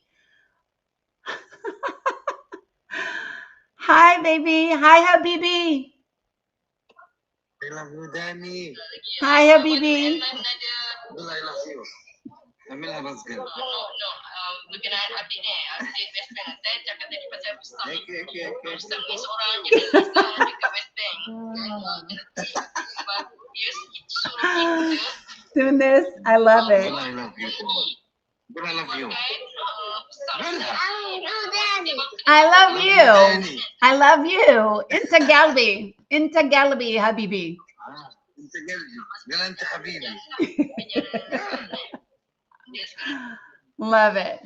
Thank you, Dani. Thank you. Thank you, friend. Amazing. Yeah, I just love them so much. I love them so much. Bye, baby. Shukran, Raja. Shukran. شكرا داني. شكرا داني. All love. Best friend on the world. شكرا support. شكرا best family. والله العظيم شكرا.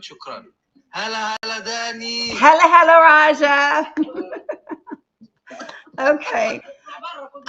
So just so you all know, Love you, Dani. love you, Raja. Love you, Raja. So what he is saying, shukran means thank you, and so he just speaks a little bit of English, and so he was saying shukran, which is thank you, and he was saying that this is the best family on TikTok. And he was saying, look at him right now giving me roses. Stop it. Stop it, Raja. And he was just saying thank you to the entire community. And thank you all for making this possible. You don't have a proper link for Discord?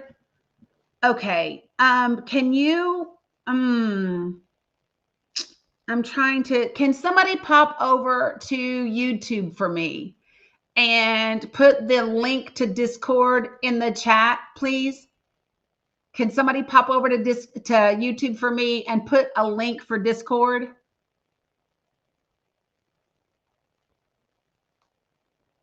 Y'all, this is what I'm taking a minute for just a second. This is what I really want you all to understand is that, thank you, Cam. Okay, I got you. Yeah, I need to reset up. So Constant Contact was having an issue. I would upload my spreadsheet for my contacts and it wasn't loading all of them. Salam Amal. And so it was an issue. Sparkle, if you go to my link tree at the very top, there's what looks like a game controller. That is a link to my Discord. And if you click it and it gives you an error, all you have to do is copy that link and then put it into another browser and it should open up for you. Okay. One of the reasons why I take opportunities to do things like this is, yeah, Amal, in about 45 minutes, 1 hour, in about 45 minutes. But the reason why I wanted to bring Raja up real quick is he had messaged me on WhatsApp and I knew he had been able to get the things that they needed to fix everything. Thank you, Amal. And he had said, thank you and all the things. And, I knew that he wanted to show you all what they had been able to do. And sometimes it's hard to know what you're giving for or what you're doing for. And when you can see the results of your giving, it makes a difference, you know? And I'll tell you what else has made a difference. Every time I've been able to give a specific dollar amount, people have been able to hit that and make it happen when we needed to get people from the north to the south, when we needed to get transportation for people to get from the north to the south, when we needed to get new tents, all of those things. So yeah, so it's been amazing. But I want to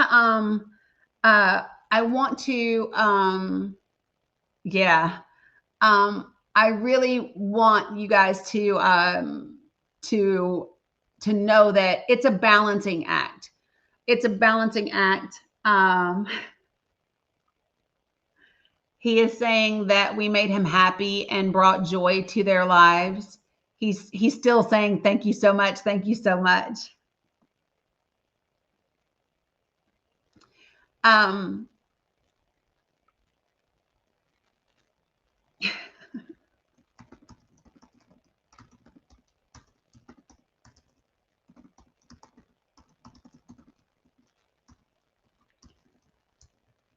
Oh, okay.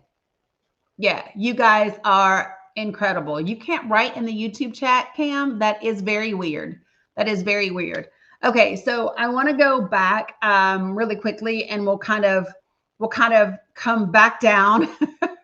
I do love our community. It's pretty freaking fantastic. I want to come back down real quick and come back to the Jeffrey issue that we have, right? I know, Cam, I don't know. I know you have before. I know Amy has before as well. So here's what I want to do. I want to go quickly I want to share something with you all. Did you all know?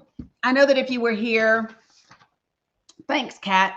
I know that if you all were here yesterday, you are aware that there was an OPR report. So the OPR report is from the Office of Professional Responsibility. This is the actual report from the DOJ. Yeah, this is a safe space, 100%. But this, because here's what happened is people called for an investigation into the U.S. Attorney's Office for the Southern District of Florida's resolution of the 2006 to 2008 federal criminal investigation of Jeffrey Epstein and its interactions with victims during the investigation. So now, remember yesterday when we were reading Alex Acosta's testimony? Thanks, RL. I appreciate that. Hey, Tara Love. So what's up, Twisted Lady? So do you remember yesterday when we were reading Alex Acosta's testimony? He kept saying that there were things that he didn't remember. And he was saying, oh, I don't really know. I don't really know that that happened. I don't recall. But the OPR said da da da da da, and I have no reason to disagree or discredit the OPR. Do you all remember that? And one of the things that I take issue with is that yeah, that's the default answer, right? The thing that I take issue, you see the test. So somebody sees the test comment that somebody put in. One of the things that I take issue with is the way that that the questions were asked for his testimony before the House Oversight Committee. I said this yesterday. That was you, Amy. They saw yours. I just need to give a link to Discord. But I also, what was I saying? Oh, so yesterday when I said this, I'm saying it again because I think it bears repeating. When Alex Acosta, who has been a U.S. attorney for the Southern District of Florida and has been appointed to the Secretary of Labor, this person knows he's a Harvard graduate, right? So he knows law, right? He knows law. Yep. In my about section, there's a link in as well. So very leading beach bum wannabe. So here's what I didn't like. Every time they were phrasing questions to him, the questions were phrased, do you recall? Do you recall da da da da da? Do you have a recollection da da da da da? Hello, Auntie Biscuit. I hate that because the way that I saw that questioning was it was giving him a way out. It was giving him the opportunity to just automatically say, I don't know. Well, yeah, he graduated from Harvard Law School. He clerked for Sam Alito in the Third Circuit Federal Court. And then he was the U.S. attorney for the Southern District of Florida for 4 years. So I would hope that he knows fucking law by now. For the smartass in the comments.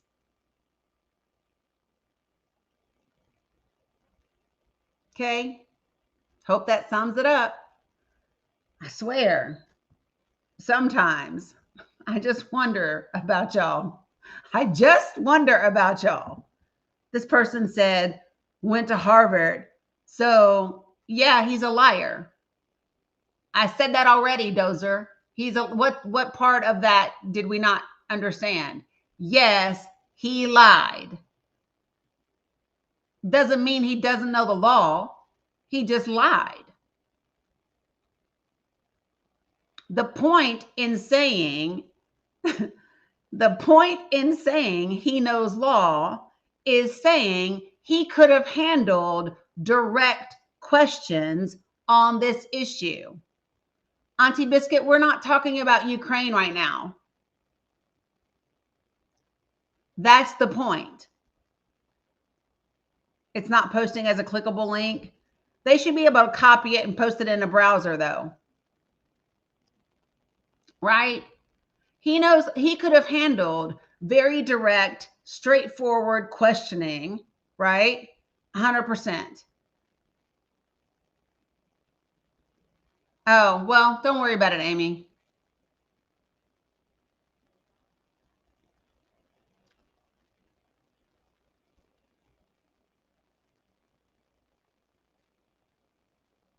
I don't know, Ash. They've always had mine because of setting up the app. So I don't know.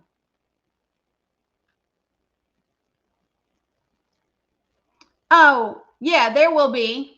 There will be the brothers in about 45 minutes. In about 45 minutes, there will be a river to the sea. Absolutely, there will be. No, we will make it happen. We will make it happen. Okay, so what I want to do is read the report that Alex Acosta kept referring to in his testimony before the House Oversight Committee. Okay, so executive summary. The Department of Justice, Department Office of Professional Responsibility, which is OPR, investigated allegations that in 2007 to 2008, prosecutors in the U.S. Attorney's Office for the Southern District of Florida, USAO, improperly resolved a federal investigation. Thank you, Amy. Into the criminal conduct of Jeffrey Epstein by negotiating and executing a federal non-prosecution agreement, NPA. The NPA was intended to end a federal investigation into allegations that Epstein engaged in illegal relations with girls. OPR also investigated whether the USAO prosecutors committed professional misconduct by failing to consult with victims of his crimes before the NPA was signed, or by misleading victims regarding the status of the federal investigation after signing. And that is significant because they did not know in any way, shape, or form about this plea agreement. And it was kept private after that. It actually says that in this agreement, right? It actually says in this agreement that they expected for it to not be made public, just so everyone understands that that was the deal. So can you imagine being a victim or being the mother of one of these victims, the father of one of these victims, and finding out after your child has been through sworn tape recorded testimony, recounting their trauma, recounting their abuse, in some cases being blamed, shamed, and traumatized by the attorneys. Can you imagine all of a sudden there's nothing that happens and you don't know that there's this sweetheart of a plea deal and he's not being locked up forever or for 40 years, 50 years, or whatever for the crimes that he committed against your children? Can you imagine being those victims, those children, or their parents? Because that's what we're talking about, right? So this is the overview of the factual background, okay? The Palm Beach, Florida Police Department began investigating Jeffrey in 2005 after the parents of a 14-year-old girl complained that Jeffrey had paid her for a massage. Epstein was a multimillionaire financier with residences in Palm Beach, New York City, and other United States and foreign locations. The investigation led to the discovery that Jeffrey used personal assistants to recruit girls to provide massages to him. And in many instances, those massages led to inappropriate relations. You know, the words that I'm avoiding because of TikTok and the internet, okay?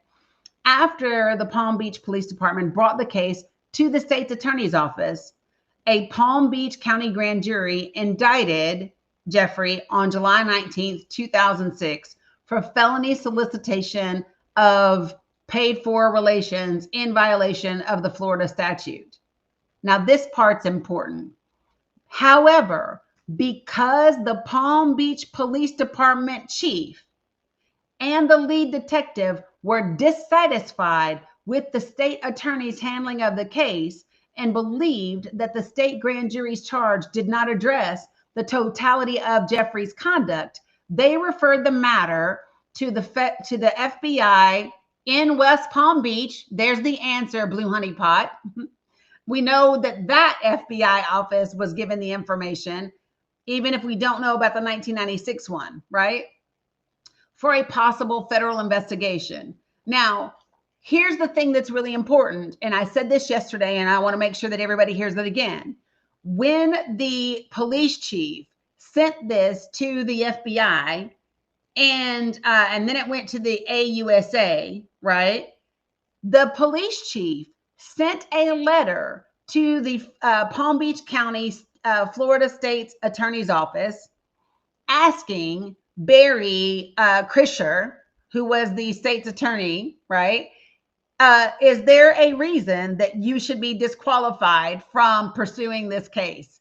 He's basically saying, listen, this is highly unusual. These charges are not appropriate. So maybe, maybe there's something I don't know about you and you should be disqualified. And when he took the case to the FBI, can you imagine? The state's attorney didn't take it to the FBI. I do, Mama Dukes, at 2. The state's attorney didn't take it to the FBI. The police chief did. Do y'all know how unusual that is for the police chief to have to do it?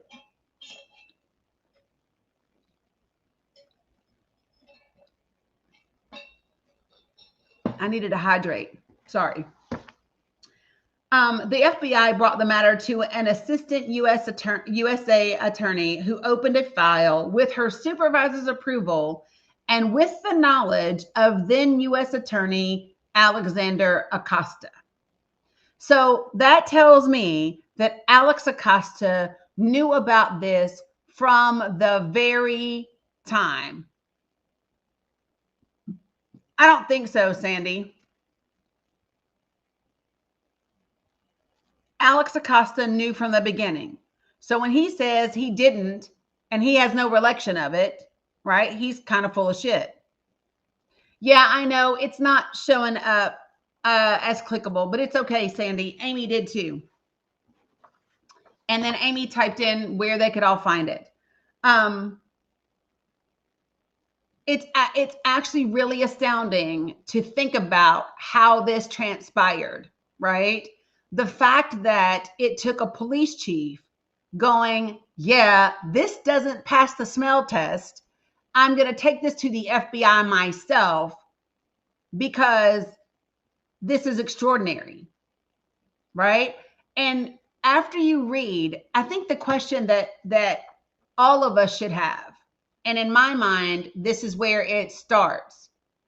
Before we ever get to Alex Acosta, before we ever get to Drew Oysterbond, before we ever get to those people, right?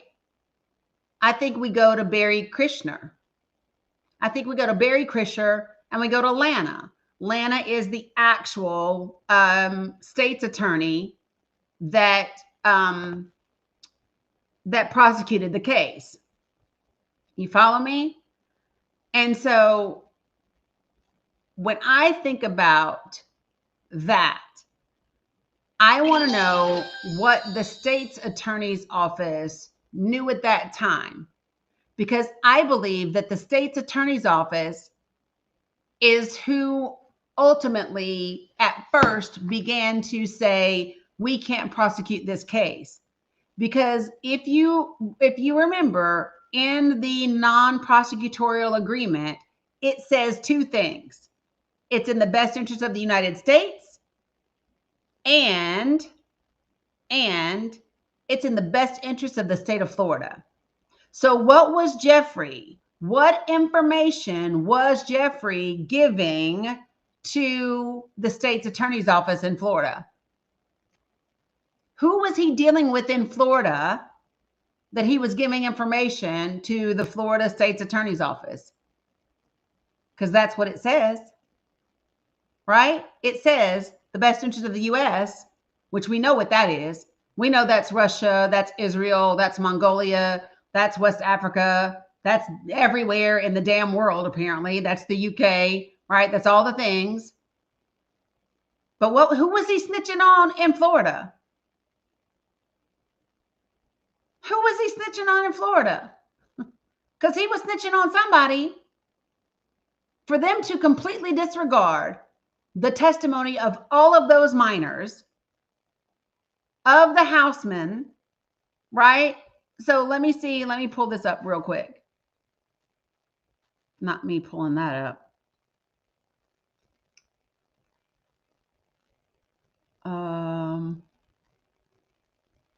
Hold on, y'all. I went all the way around. All around the world is the same song. Sorry, guys. So listen, I don't know if I told you this or not, right? But remember when I told you he interviewed the houseman, and he also interviewed another one. He interviewed two housemen. When I say he, I'm talking about the police chief for the Palm Beach Police Department. He interviewed Jose Alessi, and he interviewed Alfredo Rodriguez. And Jose was employed for 11 years. Yes, Angie. He was employed for 11 years with Jeffrey from 1993 to 2004. Alessi stated that he was the house manager, the driver, and the house maintenance person. It was his responsibility to prepare the house for Jeffrey's arrival. He stated that that the cook and the assistants traveled with Jeffrey on his private plane. Now, hold on. He says, no, they spoke, Hazel. This is my thing. They absolutely did speak. This is the thing that pisses me off. The state's attorney's office and the U.S. attorney's office for the Southern District of Florida, absolutely they spoke. Matter of fact, one of them pulled out a fucking green folder. Listen, here's what he said. He said when he was asked about the massages, he said that Jeffrey received 3 a day. Each masseuse that visited the house, he said, was different. He stated that towards the end of his employment, they were younger and younger. When asked how young, Jose stated that they appeared to be 16 or 17 years at the most. He said that they occurred in the bedroom or the bathroom. He said he knew this because he's the one who set up the tables, and the other people are the people that prepared them. When the police chief asked if there were other things going on other than massages, he said, well, yeah, because he said towards the end of his employment, which was in 2004, he would have to wash off the toys, one of the ones that we described yesterday, which were in the sink after the massage. And he stated that he would always have to clean up and remake the bed because it would always be undone after the massage. So yes, the houseman did speak at the time. The houseman was interviewed. Jose was interviewed November 21st, 2005. January 4th of 2006, the police chief interviewed another houseman. That was Mr. Alfredo Rodriguez. During his tape statement, I don't know what I hit that some shit started printing.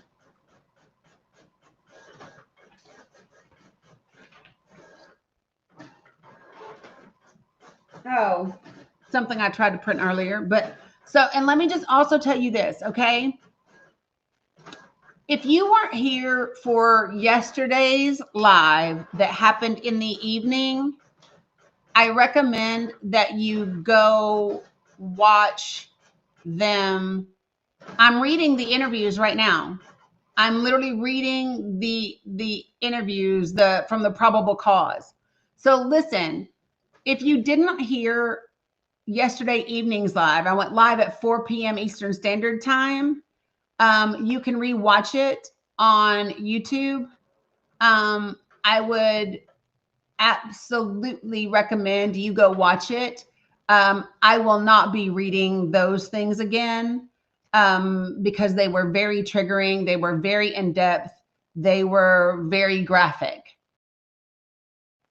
Even the way that I had to do them to be able to read them on TikTok, even with that, they were very graphic. So you'll have to go back and watch that for yourself. Okay. I won't be doing that again. I can't.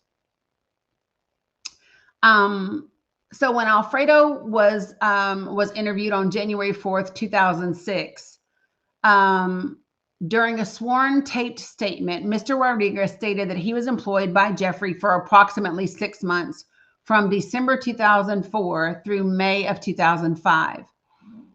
His responsibilities as house manager included being the butler, the chauffeur, the chef, the houseman, and he ran errands for Jeffrey and provided for Jeffrey's guests. The police report, the probable cause report says, I asked Rodriguez about masseuses coming to the house. He stated that Jeffrey would have 2 massages a day at that time. Jeffrey would have 1 in the morning and 1 in the afternoon every day that he was in the residence. Every day that he was in the residence. Rodriguez stated that he would be informed to expect someone and make them comfortable until either Sarah Callan or Jeffrey would meet with them. Rodriguez stated that once the masseuses would arrive, he would allow them entry into the kitchen area and offer them something to drink or to eat. They would then be encountered by either Sarah Callan or Jeffrey. No, Dozer, I'm not. I told you where to go watch it. And I'm telling you, you can actually read it for yourself. It's in my link tree. All you have to do is read the Palm Beach Police Department's probable cause affidavit. And then it says, then they would be taken upstairs to provide the massage. I asked Rodriguez if any of the masseuses appeared young in age. Rodriguez stated that the girls that would come appeared to be too young to be masseuses. He stated one time under Epstein's direction, he delivered a dozen roses to, and that name is redacted, for one of the girls that came to provide a massage. He knew the girls were still in high school and were of high school age. So what is redacted is that dozen roses was delivered to Royal Palm Beach High School. That is where the majority of these girls went to school. What we know is about, thanks, Yvonne, what we know is at least 15 girls were recruited from that school. Titan, get off the computer, please. No, you're just going to sit down. He then said, so the detective then, the police chief said, I asked Rodriguez about the massages. He felt that there was a lot more going on than just massages. He would often clean Mr. Jeffrey's bedroom after the alleged massages and would discover massages / toys of various types on the floor. He also said he would wipe down the toys and put them away in the armoire, which was a small wood armoire, which was on a wall close to, sorry, I have to move the cat, close to Jeffrey's bed. On one occasion, Jeffrey ordered Rodriguez to go to Dollar Rent-A-Car and rent a car for the same girl he brought the roses to so that she could drive herself to Epstein's house without incident. Rodriguez said the girl always needed rides to and from the house. Now, this is the girl that we know spoke to the other girl, and the other girl had said there's a police investigation. And this girl that got the rental car, we know that she told Sarah Callan there was an investigation, and Sarah Callan began attempting to contact all the other girls, right? Rodriguez produced a green folder which contained documents and a note with Mr. Epstein's stationery with directions to deliver a bucket of roses to the high school after the high school drama performance. Also, in that same note was direction to rent a car for that victim and direction to extend the rental contract. So what we know is this houseman was smart. He kept receipts to cover his ass. He kept the stationery that had Jeffrey's name on it, right? And that stationery directed him to take a bucket of roses to Royal Palm Beach High School and give it to this girl after she finished her high school drama performance. So that tells you that Jeffrey knew unequivocally, although we already knew that they were in high school. Also in that same note was for him to extend the contract for the rental car.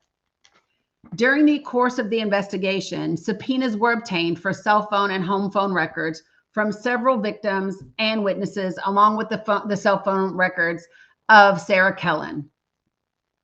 An analysis of these records was conducted, which found numerous telephone calls were made between Sarah Kellen and the victims. Let me just tell you, they did a subpoena. I don't know if I read this part or not, but they subpoenaed. No, I didn't. So let me finish this part for you guys. This is the last page. An analysis of these records was conducted, which found numerous telephone calls were made between Sarah Kellen and the victims. These records indicate the dates the calls were made are consistent with the dates and times that the victims/witnesses stated that they were contacted. Specifically, the phone records showed Kellen called Haley Robeson during the exact times and dates when the victim advised the incident occurred.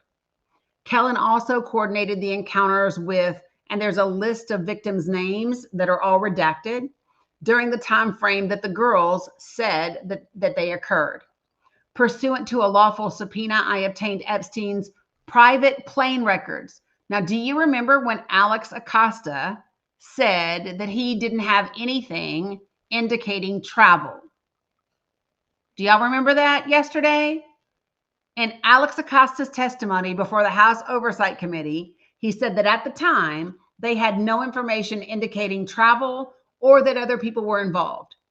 But in this probable cause affidavit, it literally says they subpoenaed the private plane records for 2005 from Jet Aviation. The plane records show arrival and departure of Jeffrey's plane at Palm Beach International Airport. These records were compared to the cell phone records of Sarah Kellen. This comparison found that all the phone calls Kellen made to Robson and the victims were made in the days just prior to the arrival or during the time Jeffrey was in Palm Beach.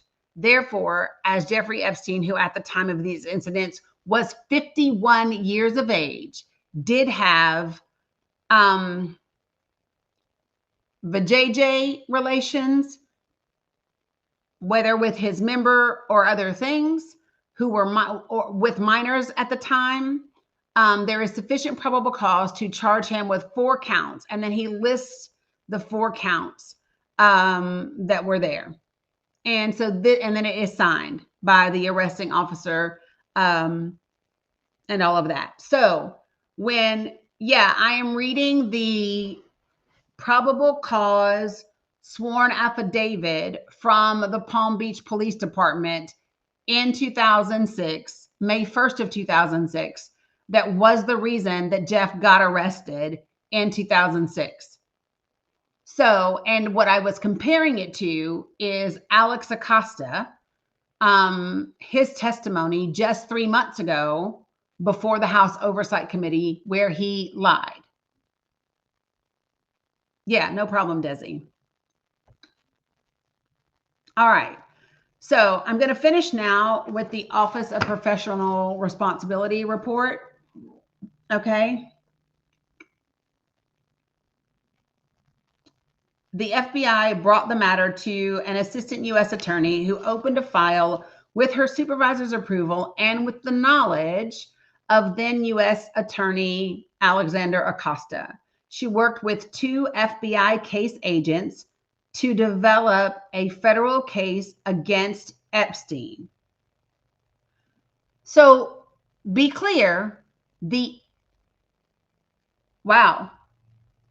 So the first assistant at the U.S. Attorney's Office, where Alexander Acosta was the head attorney, she worked directly with 2 FBI agents to develop that federal case against Jeffrey. And in the course of the investigation, they discovered additional victims. In May of 2007, the assistant U.S. attorney submitted to her supervisors a draft 60-count indictment outlining charges against Jeffrey. She also provided a lengthy memorandum summarizing the evidence she had assembled in support of those charges and addressing the legal issues related to the proposed charges.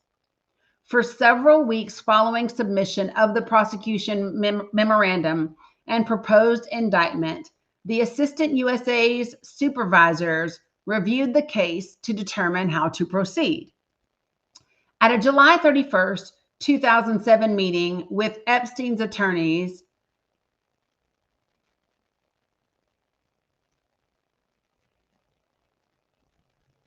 Alex Acosta offered to end their investigation if he pled guilty to state charges, agreed to serve a minimum of 2 years incarceration, registered as an offender, and agreed to a mechanism through which victims could obtain monetary damages. Now, that is the meeting that Alex Acosta references right here. So hold on.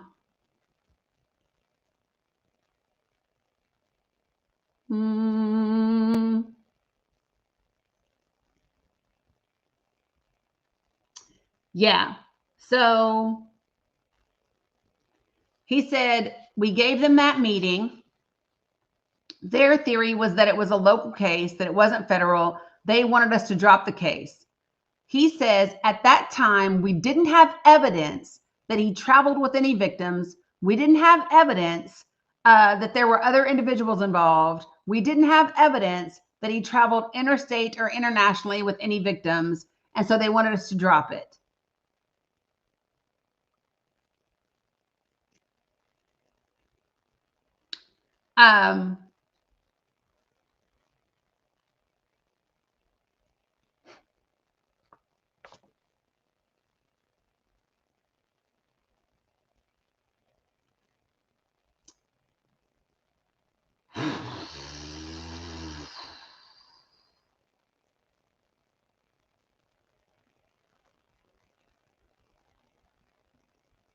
Give me a second. I'm trying to find something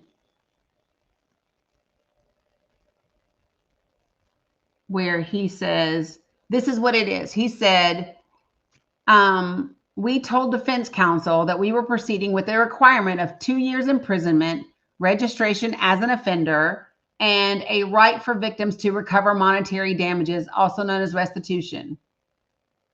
So that is no. Sleepless near Seattle, no.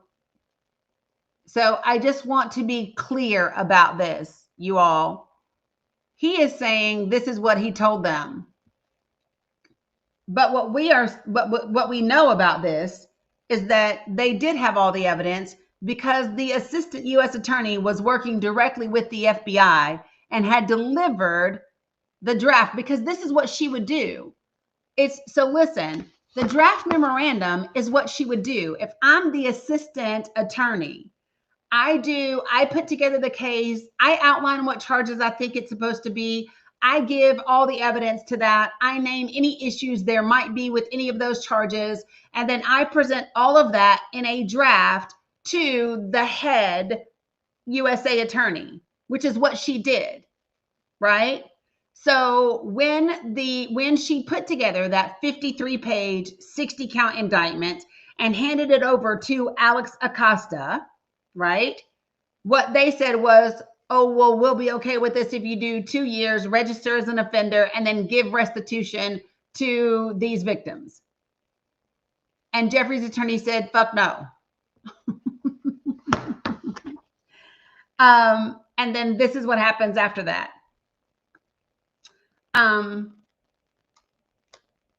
The USAO, which is Alex Acosta, subsequently engaged in additional meetings and communications with Epstein's team of attorneys, ultimately negotiating the terms of a state-paced resolution of the federal investigation, which culminated in the signing of the non-prosecutorial agreement on September 24th of 2007. They signed this non-prosecution. Now, they did do an amendment to it, by the way, which I also have, but they did this in 2007. It required Jeffrey to plead guilty in state court and to the then pending state indictment against him, which was for a state offense that requires him to register as an offender. And it was specifically the procurement of minors to engage in paid relations, right?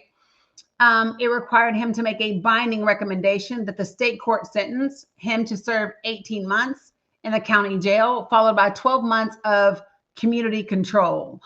He did 13 months, by the way, y'all. It also included provisions on not only him giving them monetary damages, but also him paying for their attorneys for any non-contested charges. And then the non-prosecutorial part was for 4 people, and then some people that were named and unnamed. Okay. All right. Listen, folks.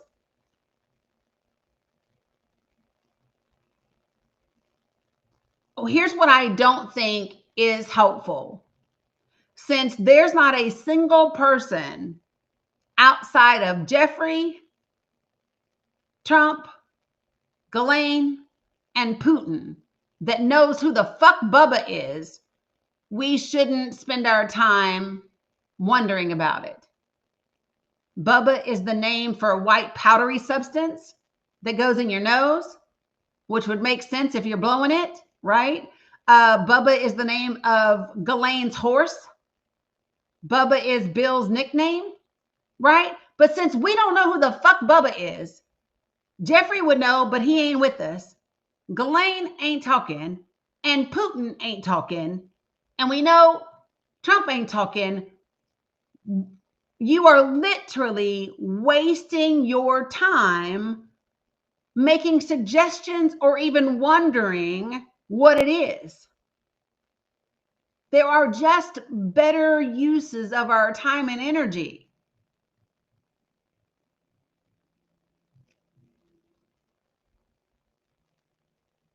That's it. Yeah, Mark knows, which is why Mark might want to make sure his ass stays safe. Right. So the non-prosecutorial agreement was filed under seal with the state court, which is why the victims were not told about it. On July 7th, 2008, a victim identified as quote unquote Jane Doe filed in federal court in the Southern District of Florida an emergency petition alleging that the government violated the Crime Victims' Rights Act when it resolved the federal investigation of Jeffrey without consulting the victims and seeking enforcement of her CVRA rights. In responding to the petition, the government, represented by Alexander Acosta, revealed the existence of the non-prosecutorial agreement, but did not produce it to the petitioners until the court directed that it be turned over to a protective order. The MPA itself remained under seal in the federal district court. After the initial filings and hearings, the Crime Victims' Rights Act case was dormant for almost 2 years while the petitioners pursued civil cases against Jeffrey. Yep, got you. Soon after he was incarcerated, Jeffrey applied for what? The work release program. The sheriff approved his application. In October of 2008, he began spending 12 hours a day purportedly working at his newly formed Florida Science Foundation, an entity that he had recently incorporated that was co-located at the West Palm Beach office of one of his attorneys. Although the non-prosecutorial agreement specified a term of incarceration of 18 months, he received quote unquote gain time, time off for good behavior, and he actually served less than 13 months. On July 22nd of 2009, Jeffrey was released from custody to a 1-year term of home detention as a condition of community control. And he registered as an offender with the Florida Department of Law Enforcement. After victims and news media filed suit in Florida courts for the release of the NPA, a state judge in September 2009 ordered it to be made public 2 years after it was done. By mid-2010, Jeffrey reportedly settled multiple civil lawsuits brought against him by victims seeking monetary damages, including the two petitioners with the Crime Victims' Rights Act litigation. During that CVRA litigation, they sought discovery from the USAO, Alex Acosta, which made substantial document productions, filed lengthy privilege logs in support of its withholding of documents, and submitted declarations from the assistant U.S. Attorney's Office and the FBI case agents who conducted the federal investigation. The United States Attorney's Office opposed efforts to unseal various records, as did Jeffrey. The court ultimately ordered that substantial records be made public. During the course of the litigation, the court made numerous rulings interpreting the CVRA. After failed efforts to settle the case, the parties' cross motions for summary judgment remained pending for more than another year. In 2017, Trump nominated Alexander Acosta to be the Secretary of Labor. At his March 2017 confirmation hearing, he was questioned only briefly about the Jeffrey case. Patrick, I am not Miss Cleo. You are literally asking me to veer into the future and tell you what's going to happen. How the fuck should I know? Come on, Patrick. I don't have no crystal ball. And it's not long story short, is anything going to happen to these people? It's not long story short. It is long story long because we need to understand exactly what the fuck happened and why the United States government and the state of Florida thought that Jeffrey's background was more important to the country than dozens of child victims. That's what we want to know.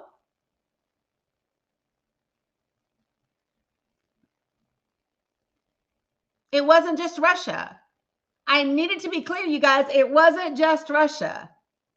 He worked with Ehud Barak for a long time. Ehud Barak is the former Israeli prime minister. He was around for 30 years. I mean, he visited him 30 times. It's Israeli intelligence. It's Russian intelligence. It's Syrian intelligence. It's American intelligence. Guys, if you read this stuff, it literally talks about Jeffrey and Ehud Barak trying to get Barack Obama to help get rid of the Syrian president. Like, that's a thing.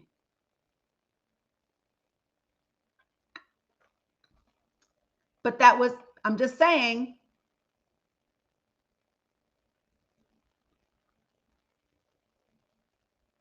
Right. Children are not for sale for intelligence. But I think that it's important for Americans to understand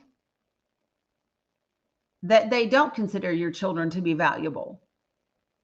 This country does not consider children to be valuable. And we see that not only in Jeffrey's case, but we see that with a refusal to do responsible legislation around pew-pews. We see that with what they're doing to the Department of Education.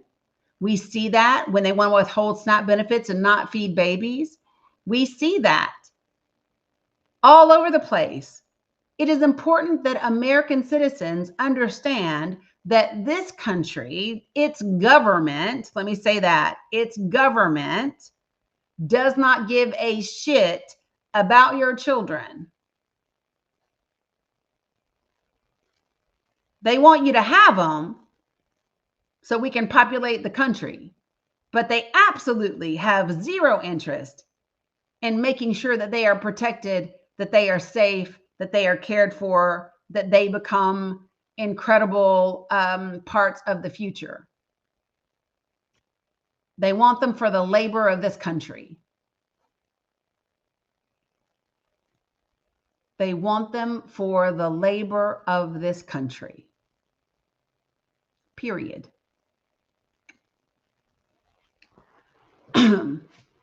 So, since we telling the truth and shaming the devil today, that's what we're going to talk about.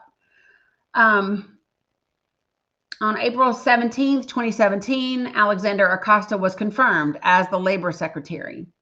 In the decade following his release from incarceration, Jeffrey reportedly continued to settle multiple civil lawsuits brought by many, but not all, of his victims. Otherwise, he was able to resume his lavish lifestyle, largely avoiding the interest of the press. On November 28, 2018, however, the Miami Herald published an extensive report about state and federal criminal investigations initiated more than 12 years before, which would have been 2006, that Epstein had coerced girls into engaging in inappropriate relations with him at his Palm Beach estate. The Miami Herald reported that in 2017, Acosta entered into a quote-unquote extraordinary deal with Epstein in the form of the NPA, which permitted him to avoid federal prosecution and potentially lengthy prison sentence by pleading guilty. What? Sorry, hold on. I just got like a little alert and I need to find out what it is about.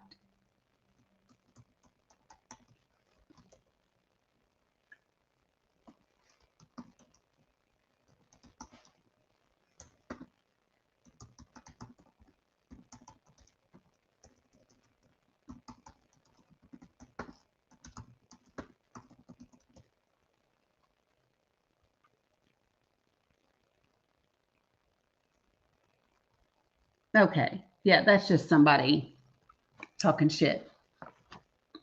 Okay.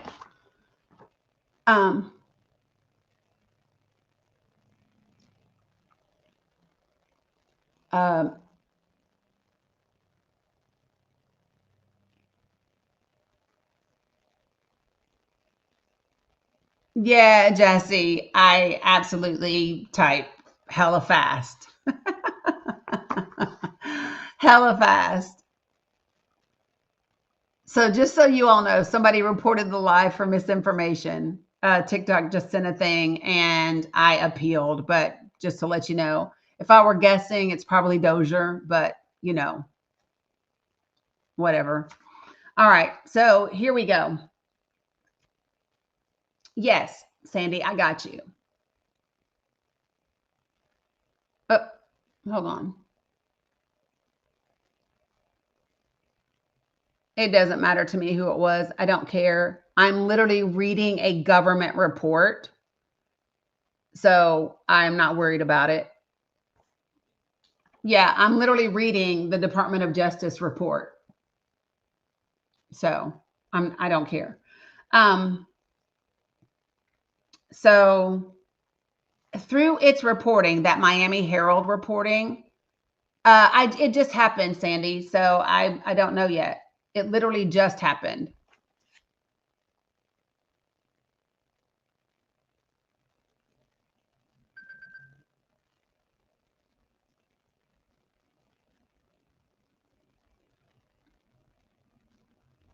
Yeah, it doesn't say yet. Hold on. My mom just called me, so I need to make sure she's good. Give me a second, y'all. Hold on, cherish the moment. 1 second. Hey, I'm live. You good? Are you sure? No, you're not.